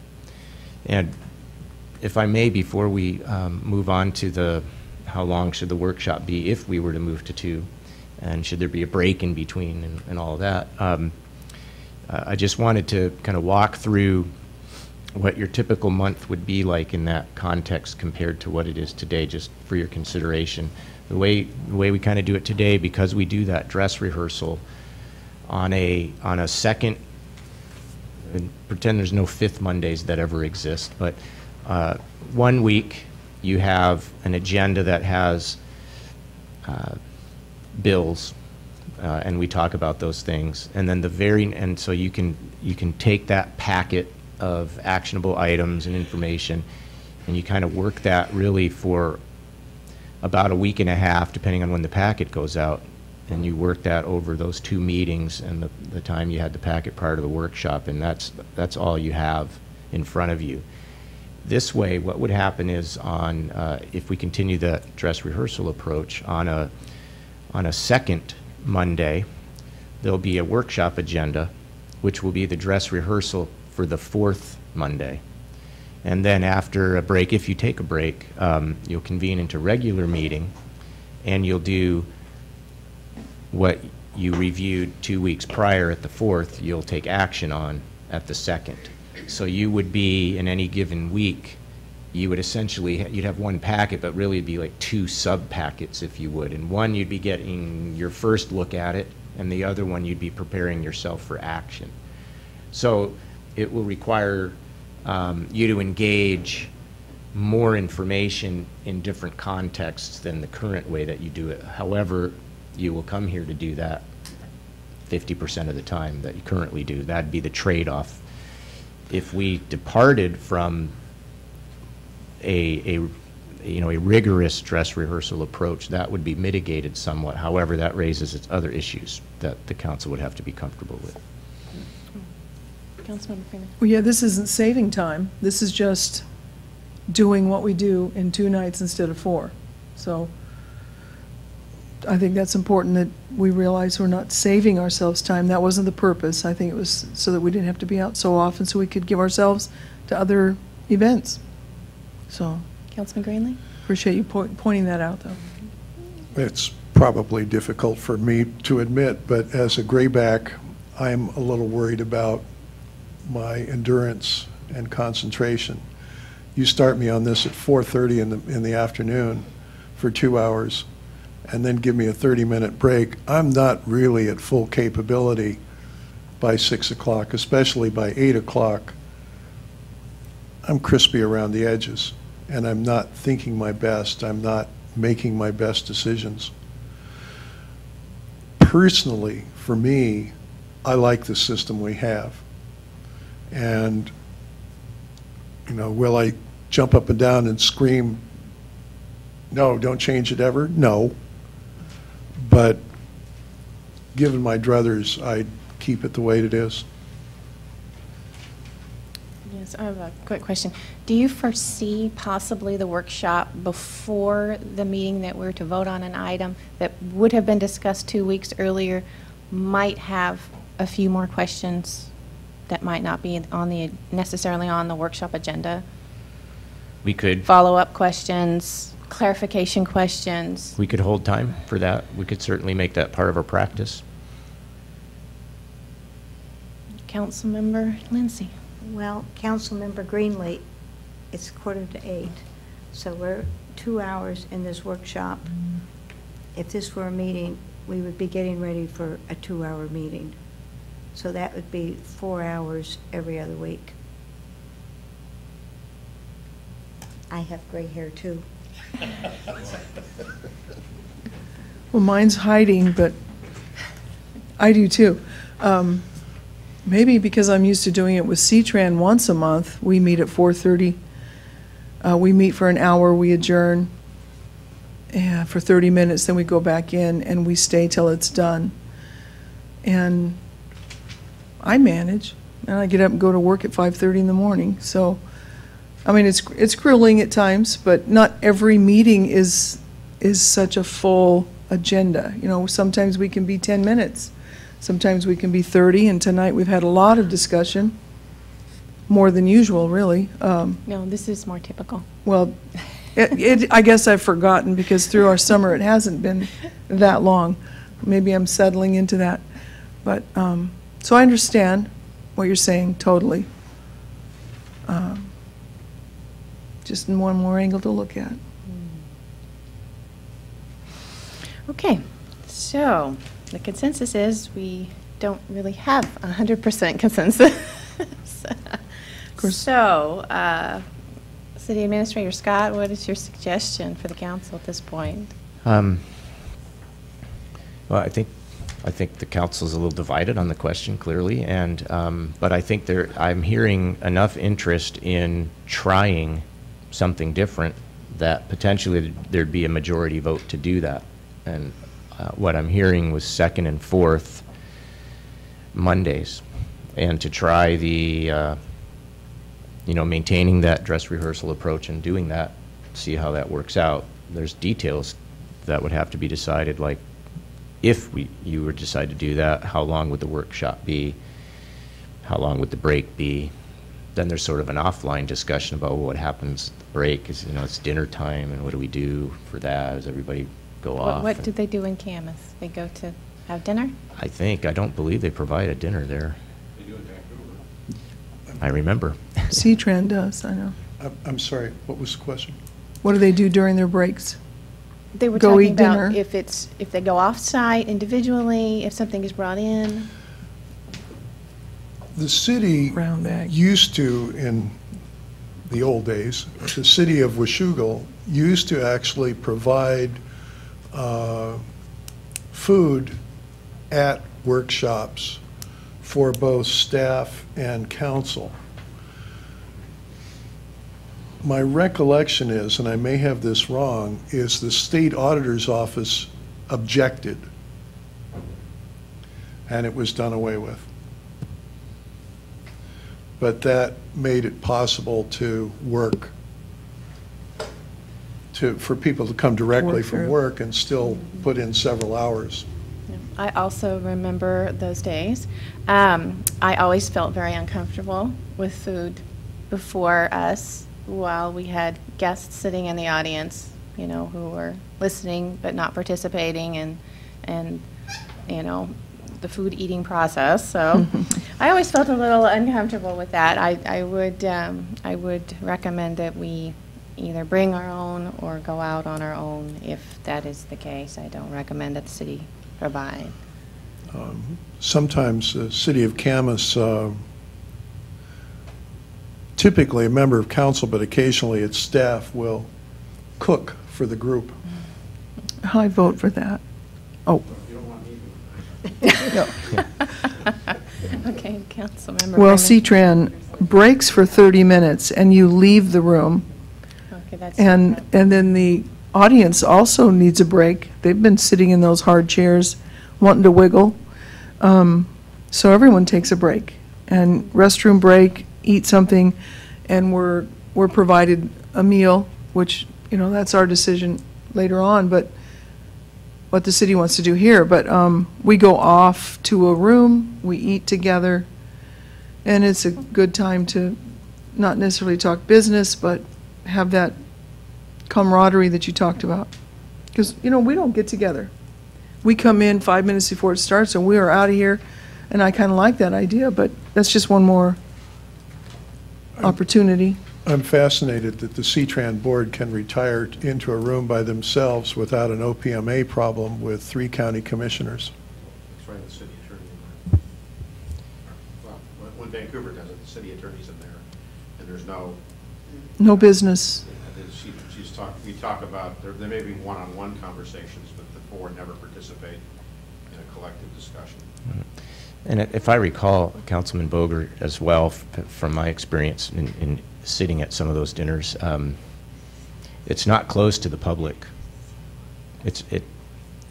But nor is everyone invited in, you know, oh, come on back and have dinner. But from time to time, there have been folks that have come in. C-Trans is closed to the public, and I don't know why. So those are rules we can look into if we get that far. So let's take a look here at what we've got. If we go to the 2nd and 4th Monday, at what time of the evening would we need to start in order to have a decent length for a workshop? And then go into, I mean, we would limit the workshop. We would have to, obviously, because we have the council meeting starting on time at a certain time. Right. We would have to be much more precise about our workshop agendas in terms of how we go through them. I would think, just based upon, you know, this evening, although there's some, you know, significant issues on the table this evening, what Camas is doing would provide that opportunity. Vancouver meets for 2 hours in workshop, and it's broken up into 30-minute sections, but it serves a different purpose. It's a different context than what we use our workshops for. I could envision us having a 4:30 to 6 o'clock, say, workshop time, just for the sake of discussion, and there being one of those it's a 30-minute workshop like we've had recently because of the delegation that you've given to the mayor. And what do you do while you're done at 5 and then the council meeting doesn't start till 6:30 or till 7, depending on how long you were to break? If we could anticipate that was going to be the case, you could start later, but then that's problematic because these are regularly scheduled times, and so anything different becomes special in that regard. So what we would seek to do in that case, I believe, as an administration and as a staff, would be to try to gauge what we felt might be how long a workshop might take, and we would maybe bring a presentation or a discussion item as an update, and have somebody on tap to provide that. And if the workshop did take the whole time, then we would defer it to another time. But if the workshop didn't take the whole time, then maybe there's a department update that would be provided, more informal type stuff, I think is what we would have to do. Okay, Councilmember Freeman. Well, these other cities have been doing these for quite a while. Have you interviewed any of them or just informally talked with them? I've talked to Camas, and I've observed Camas. I worked in Tigard and I worked in Vancouver, and just so from personal observation, we have a little bit different approach here in what we do. It's the council's expectation in terms of how workshops are used, and it works for us, so it's not right or wrong.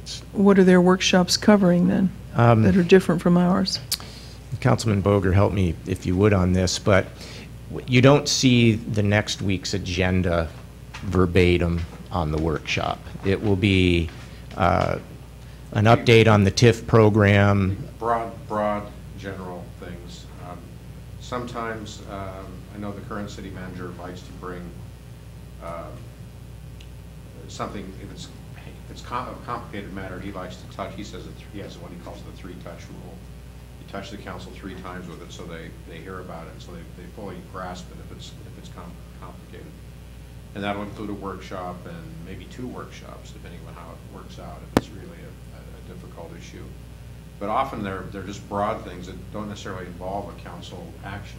They could be just an update on how some program is working out, and then just to get feedback to staff if they want to pursue a council action. So it isn't a preview of the next week's agenda or anything like that. It never has been. And sometimes I'll add though that sometimes they do put something in a workshop for action that evening. it's a relatively straightforward thing that just needs a little bit of an explanation, so they don't have to take public hearing time for it. But sometimes they will have a workshop, and then the actual item is considered that same evening. And I would think we could do that too, because it's, if it is a relatively straightforward thing. Right. And just as a note, when you have a chance, in between now and the next, when this is up for action, if you look at section 2.4 of your rules, so that will be in your packet this week. It's not a section that's proposed to be changed. The purpose of your workshops, at least when these rules were first introduced, is articulated there very well. I don't necessarily need to read that right now, but the first long sentence of your rules in 2.4 articulate what the purpose of the workshops are. It's my sense that we do meet that purpose. For example, the conversation that will occur after this item, and some other things that we talk about. It's morphed, obviously it morphed even before my time, to where there was also a walkthrough, very precise walkthrough of the subsequent week's agenda. And I'm sure that's just because that became an expectation of the council, and that's how it worked at some point in the past, and that's become the norm here.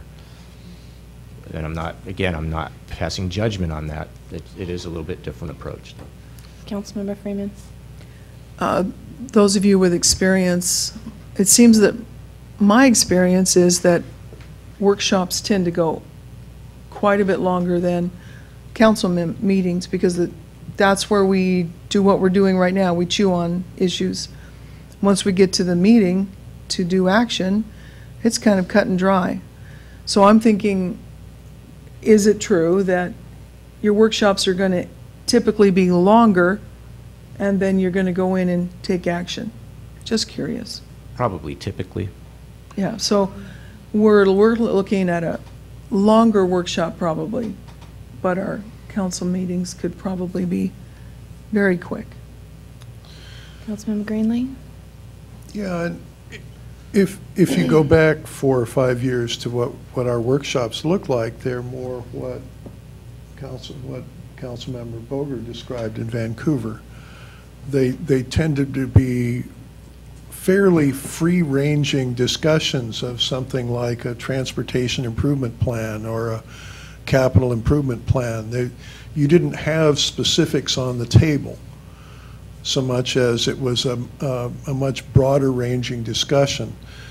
It's relatively recently that this has gotten into a walkthrough on the council agenda. And I admit that when we did it that way, we didn't have, at least when I was first on council, we didn't have a set ending time for workshops. And there were several of them that ran over 3 hours. It was relatively rare that council meetings would run anywhere close to that, as it still is. But that's part of, I think, what I'm missing from this dais format is those kind of much broader discussions about where is the city going and what are we doing and what are the important transportation issues. Before we take any more comments, we're almost at 8 o'clock. Administrator Scott, were you planning on bringing this forward next Monday, or were we just discussing this in general? It depended upon. There's no time frame that we need to. No, there's no specific time frame for changing your meeting schedule. This was a two-faceted thing. The section 2.7 that I will bring that back next week because I think that's important to implement the ordinance that you passed. But we can certainly do nothing in 2.4 or 2.1 and 2.4 with your meeting times and have another conversation at another time. I was going to bring it forward if there seemed to be clear consensus about what change should be and why and such, but I don't know that we have that. Yeah, I'm not seeing it either. I'm thinking maybe another workshop possibly in the near future. More conversation, more time to chew on it. Just wanted to address Congressman Greeley's comment that we still have that freedom to bring up any discussion at our workshops, don't we? When the mayor says, council, anything you want to discuss, it seems that we have the freedom to interact. Is that true, in your opinion? As a technical issue, it is. It just hasn't worked that way. But that's our choice, I think, if we want to bring an issue up. I think it's a bit more complicated than that. I think the relationship between staff and council is different than it was 4 or 5 years ago. Well, as far as regulations, let's put it that way, we have the freedom to do it, correct? You can always bring up your comments during Yeah. council comment time, if it's a different subject. I don't really see a problem with that. I mean, Yeah. it's council choice as far as discussion items, and if you would like it to be a discussion item, it can just be a comment. All right. Okay, well, shall we wrap this one up for the moment? Yep, that's fine. I'll bring 2.7 back, and we won't make any changes to 2.1 and 2.4. And I'll find a workshop where it looks like this will fit and give you more adequate time to Thank you. to talk it through. That would be great.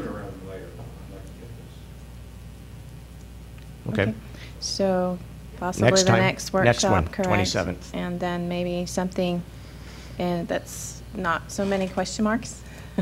Yeah, well, I won't have anything. I'll just let the council continue its conversation at that time and give us direction at that point, if that'll work. Good. Excellent. Well, let's wrap this up. Thank you. And thank you for the discussion and all the input. It's good to get this all out. We have new council members who would like to see changes, and it's very important for everyone to have say and Appreciated. for us to move forward one way or the other. I completely agree. The next item up on the agenda is a discussion for council vision and planning for the city. This was suggested by Councilmember Lindsay several weeks ago, asking if council members would like to participate and give their vision for the future. So I would, at this point, like to turn it over to Councilmember Lindsay if she'd like to lead the discussion. I think the previous discussion segued very nicely into what my frustrations and feelings have been, that there are 4 of us on the council that are new, and we did run for office and interacted with our community, except, excuse me, 3 did. No, 4 of us ran for 4 office, did, thank and you. you did. 4 went for office, 3 are But we new. were interacting with the community, and we're getting that input of what people felt about Washougal and the role that we, as potential council members and now council members, had with this connection in the community of what we would like to see happen. And I've shared many of my findings with Trevor, but there's several things that I'd like to talk about, and I thought that it would be an open discussion. And one, I'd like to see Washougal work towards a community center. I think it's just a real lack in our community that we don't have that. You could say a public swimming pool is too. I'd like to see a downtown park that has grass, so that it was really a park and not just, I mean, Reflection Park works, but it's not the same thing as a grassy park. And when I was doorbelling, I was shocked at the number of people that didn't know we had Cottonwood Beach, and what an amazing thing that is in our community. And I thought community activities at Cottonwood Beach, like kite flying contests or something. I ran because I wanted to see more community involvement. And I think the concerts in the park were fun, and I think the little parades help. But building that spirit of Washougal, I think, is important. So that's what I wanted to say. Oh, public transportation around our city. People from one end to the other cannot get to shopping centers. If you don't have a car in Washougal, too bad. And I think that's a lack in our community. So, okay. Thank you. Are there any other council members who'd like to join the discussion as far as? their ideas or vision. Councilmember Freeman. I think we are two peas in a pod. Joyce and I have talked a lot about our commonalities, and that is for community to leave their homes and come out and hang out together. Our Christmas parade was an absolute kick, and our 4th of July is very successful. We have people now coming from Vancouver here instead of going to their port because they like the ambiance better. We just have great things already going, and let's just keep adding to the fun. Community center, we've talked about Boys and Girls Club, we've talked about YMCA.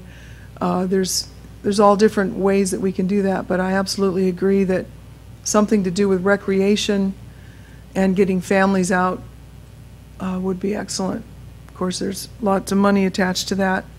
I'm thrilled that the city of Washougal was given a grant, and the organization called Washougal Community Coalition has been formed, and it is very beneficial to city leaders to, right now we're at a stage of studying what the problems of our city are, referring to youth problems with drugs and alcohol, problems with families that maybe don't have proper education and parenting. I mean, the list just goes on of discussions that are open to us, and avenues of how we as leaders and community members can resolve these problems.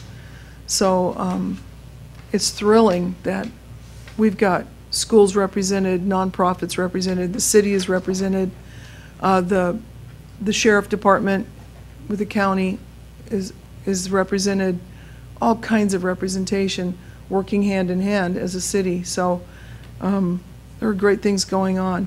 I know when Joyce, you brought this up, I went back and read some of my speeches and my bullet points for when I was running, and there's still passions of mine. Public safety is one of them, and I'm privileged to be on the Public Safety Committee and work with the RFA, the Regional Fire Authority that we're considering. So much input that I think could come forth on how it's a delicate matter, but how is our police department managing our problems? They can't tell the secrets, they can't tell the stings or the things they're watching, but I want to see a lot more interaction on what's going on with public safety to be brought to our attention. So those are a few things of mine. Another one that's very important to me is sidewalks around schools. Now I know we've got sidewalks in the budget, but I'm still not clear as to how many sidewalks we have in that budget. We're doing Addie Street, we just upgraded E Street, we improved Hathaway School, but sidewalks around schools are so vital. So that's one important issue to me. I'm a school bus driver, and I don't like seeing kids in the streets when I have to drive a 40-foot speeding bullet past them, and they're going to run out. A child was just killed by a C-Tran bus, and that's because he was misbehaving, but and ran out and drove out in the street, rode out in the street. But that is such a fear of a school bus driver and anybody that's driving a vehicle when the children are in the streets. We have joggers, we have walkers, we have bikers. So that's one of my other concerns and interests. Thank you. Thank you. Any other council members? Wishing, Councilman Boger. Well, having gone through the process of the appointment, about 6 weeks ago now, my priorities haven't changed. I've been surprised by a lot here. But economic development is one of the concerns. And one of the things that I was surprised to learn is there are the idea that we need more shopping and retail is not a unanimous one in the community. That is one thing that surprised me. Some people, and I see their point, don't want a big box retailer here.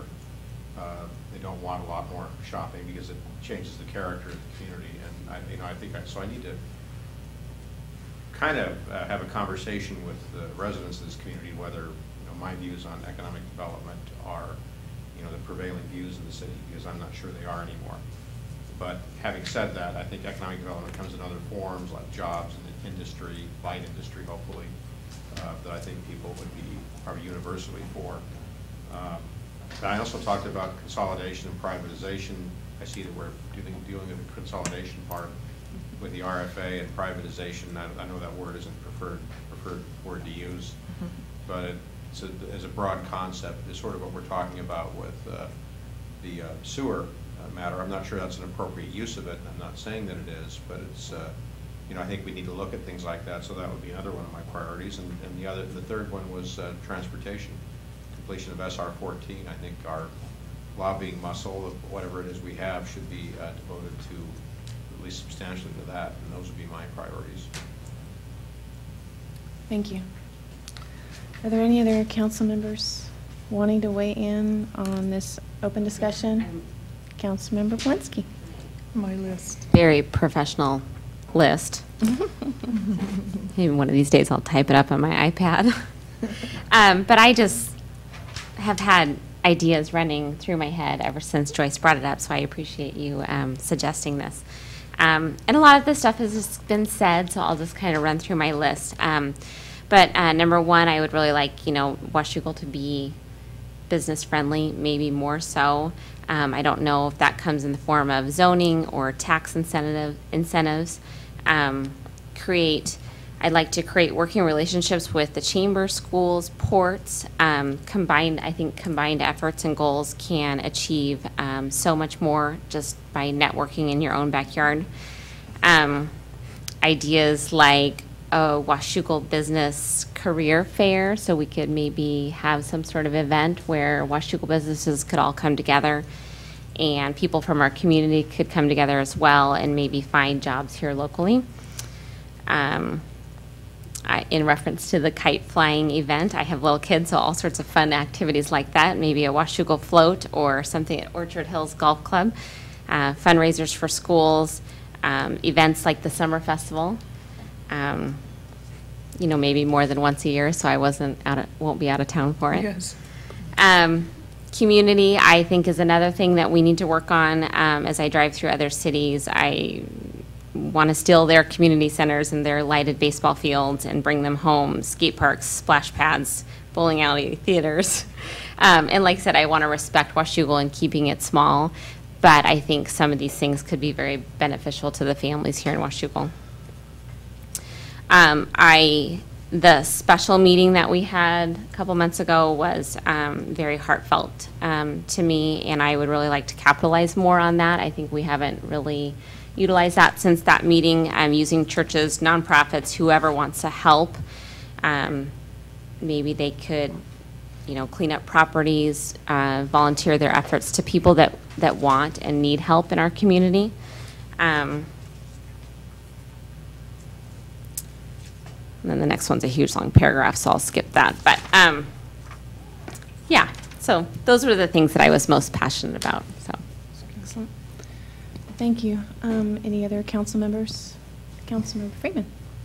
A few other topics that I thought about as we spoke was the tourist industry. We have the only beach, and I agree with Joyce.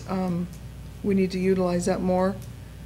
But do we have a tourist, what are they called, city information, it's a little kiosk that a lot of towns have. Come get your maps and your information. We have a volunteer staffing on what to do in Washougal, what to do in the Gorge. Do we have something like that? We have a Chamber of Commerce, a joint chamber with Camas. They do keep a lot of information there, and a lot of people from out of town, especially if you go online, will go to the chamber first. Do they have a building, or is it just online? No, it's in a building. It's right across from the Camas Post-Record. Right, on 4th Street yes. in Camas. Okay, I know what you mean. So, but it's not convenient. I mean, if someone is just driving into Washougal, there really isn't a place other than City Hall, pretty much, to get off at Washougal River Road, or Yeah. Yes, Washougal River Road. Something attractive there. Another thing that I experienced at AWC this last few months ago was high school students that were involved in city council.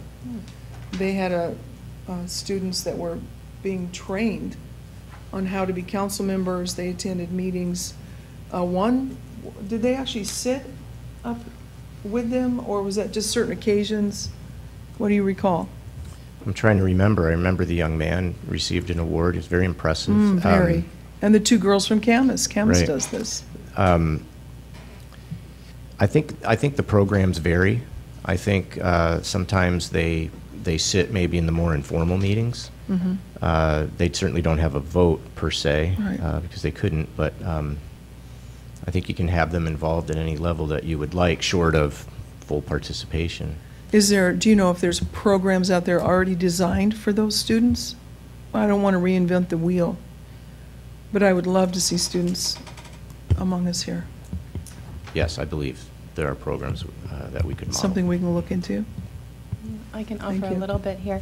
The school board does have a student representative that comes to all the school board meetings and sits and also takes information back. And I don't know if they're part of their civics, as if it's part of their civics class, or if they get credit for it, or, you know, that sort of thing. Just contact the high school or the administration.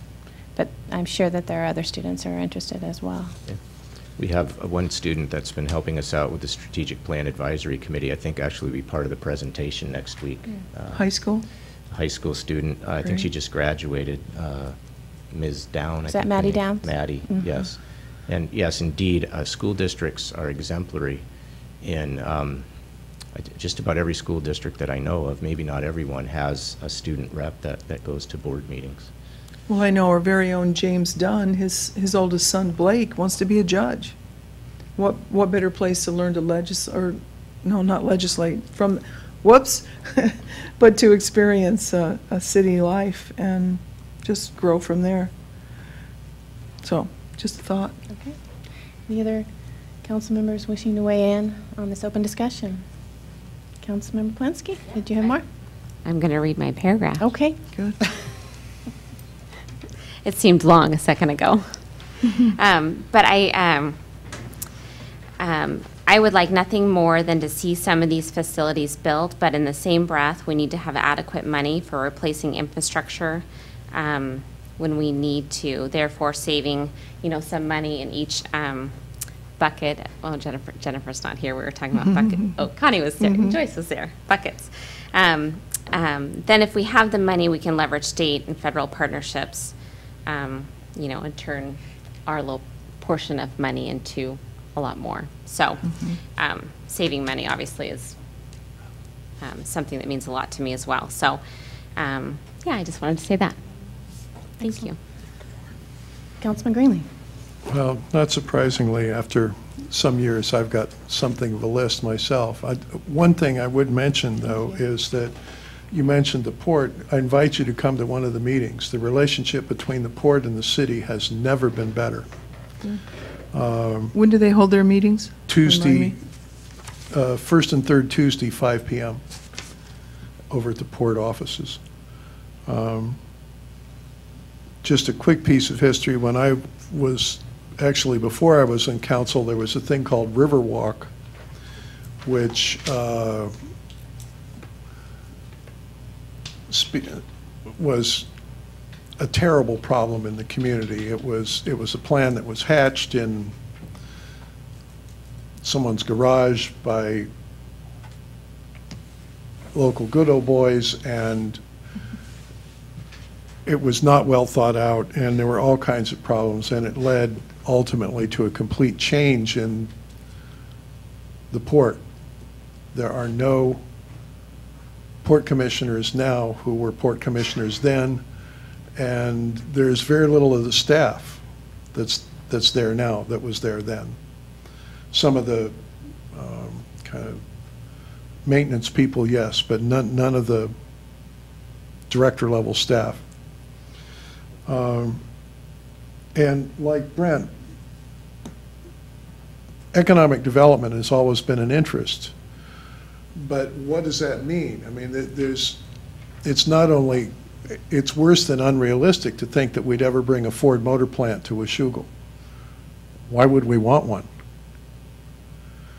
And certainly the community has had similar feelings about a Walmart store. Although interestingly enough, over time, they've been much more positive about Fred Meyer. One of the reasons to want to do economic development is that, roughly speaking, if you look at the cost of city services for a residence, it costs you about $1.25 for every dollar of revenue you get. On the other hand, for a retail business, it costs you about 65 cents for every dollar of revenue you get. And for, depending on the industry, but for some industrial sites, you provide 25 cents in services for every dollar of revenue that you get. So if you're actually concerned about the tax burden and the future trajectory of taxes, then you really need to talk about economic development. You cannot have a successful city that has only houses. It just won't work. And I admit that every time I get a chance to talk to Mr. Ham, I will put forth my idea again and say, why is it that you have to run these big buses up one route and then back down the same route? If you use smaller equipment, you could get off those major arterials and run loop routes and double the number of people who are within a quarter-mile walk of your route. And he says, yeah, well, so, I mean, if you think about Washougal, how much better would it be for Washougal if you had a small bus the size of a C-van or something like that that started out in downtown and then did a loop up past the high school out to Sunset Ridge and then back down E Street past Jemtegard and back to City Hall? Or another route that went from City Hall up the west side of the city, up into the hills there. There's not as much shopping there, but at least by doing the first route that I talked about, you give people a way to get to Safeway without having a car. And by interlocking the routes, you could do the same thing for people who are up on the West Hill. Recreational development is tough because as an economic developer, recreational development is worthless unless you've got rooms, hotel rooms.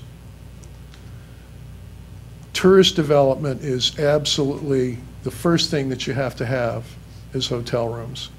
Otherwise, there's really not much to be gained.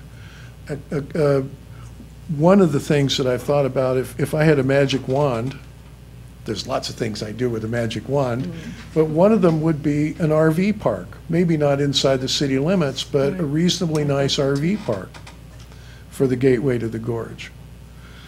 But again, if we're talking about magic wands or win the lottery kinds of stuff, if I won the lottery, we would have a new library. Library. One of the other things that's true that I've learned about cities over the years in going to all of the seminars and the trainings is every great city has an art community. I haven't really figured out how to put that together. It turns out that the Bishop family and Gail Chihuly are close friends.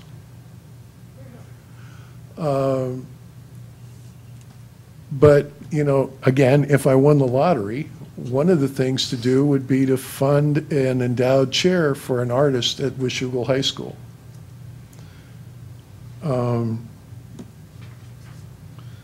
So an art community. You talked about tourist information. 5 or 6 years ago, we had all of that at the front desk at City Hall, and we had some signs also to get people here. Directing people here. Not the what road, you you mean? not what you'd need to be effective, but there was some. I mean, we're awfully close to the main road. Seems like it'd be good, good work. But I have to say that fundamentally, if I think about what it is that I think I'm here to do, all that stuff is kind of fun to talk about and think about, but that really isn't it.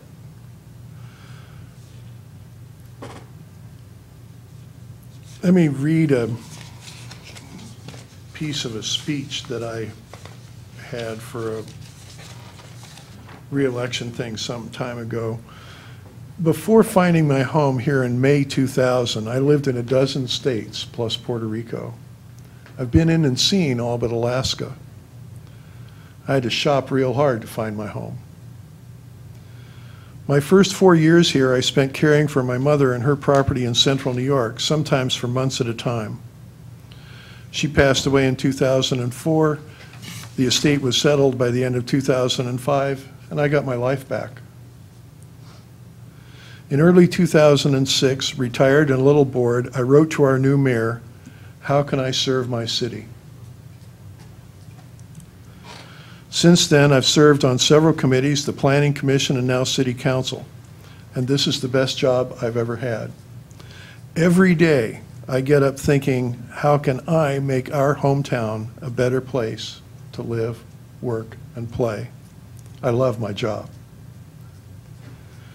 I've seen our city grow from a small town where good old boys could run the city with a wink and a handshake to a modern city of almost 14,000. This is a little dated. We're over 14,000 now. We have a professional staff, and we no longer plan our public works projects on the back of napkins. In the old days, there were some bullies on staff. Our people were sullen and disconsolate.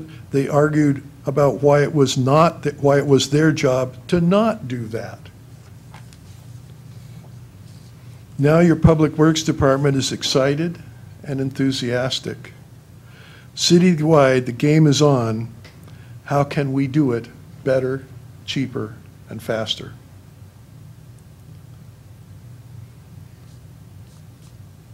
I'll skip over some of this. Ask about our new stormwater decant station. It was built in-house for a fraction of what the public competitive bid would cost. Mabel Kerr Park has been created from a blackberry-infested dump. The new dog park is open. All were done with more can-do and less money than I would have believed possible.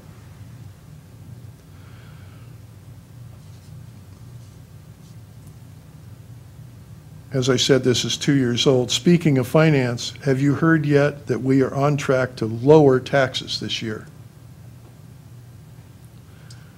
That's right, we actually did lower taxes. Your city has worked hard to recruit new jobs for Washougal. Even in the gloom and doom of the past several years, we did not give up, and we have had some success. Another crucial piece is your city's commitment to sustainability. This sustainability is not some whale-hugging looniness. This is about being smart and frugal.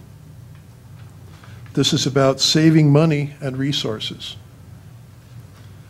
This is about creating a community which can prosper today and on into the future.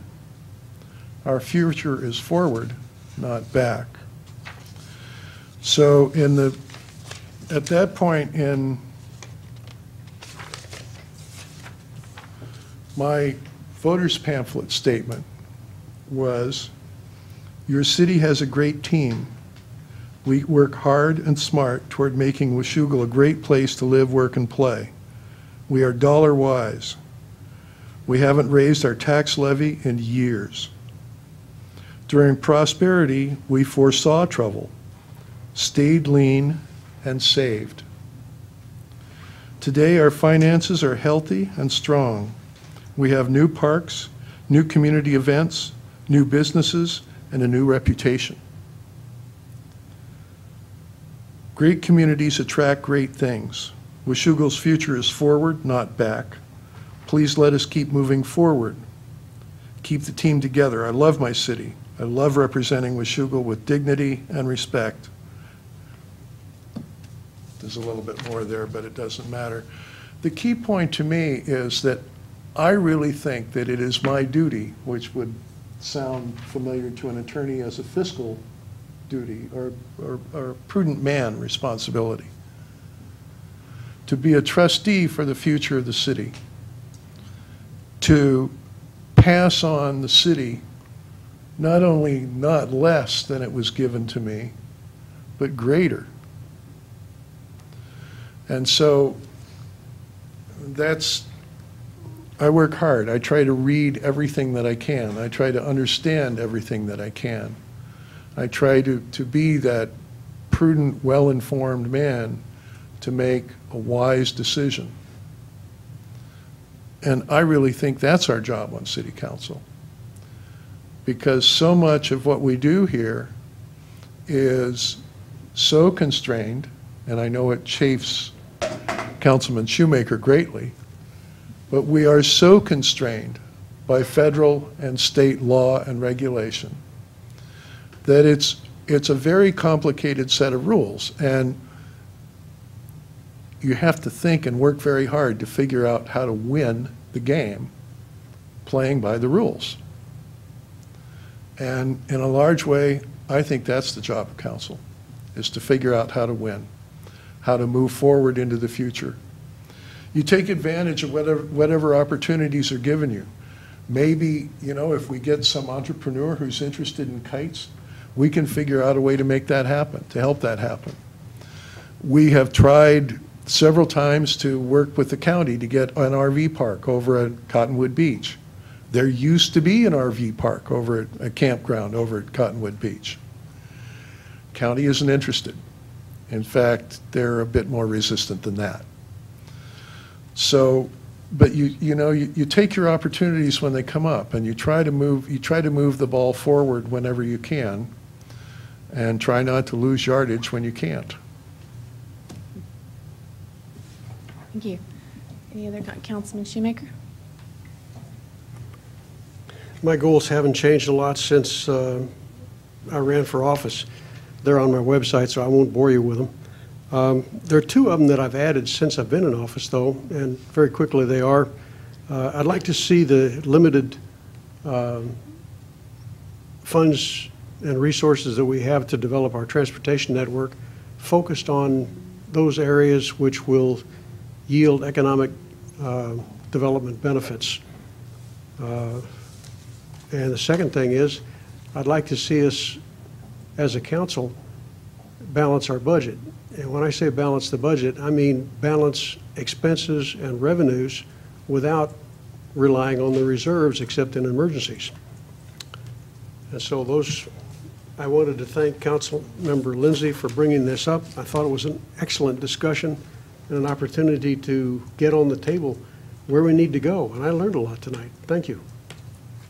I agree. It's been an excellent discussion. Any other council members wanting to weigh in on the open discussion? Excellent. All right. We're at the point in our agenda for the second public comment period. If there's anyone wishing to address the council, please step forward at this time. State your name and address for the record, please. Anyone that would like to? Yes, please.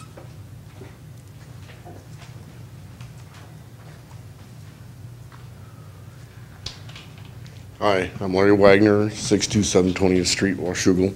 I just jotted down a few things here about your discussion about the changing meeting times. And I think, from my personal opinion, that the way it stands now, the public can be involved.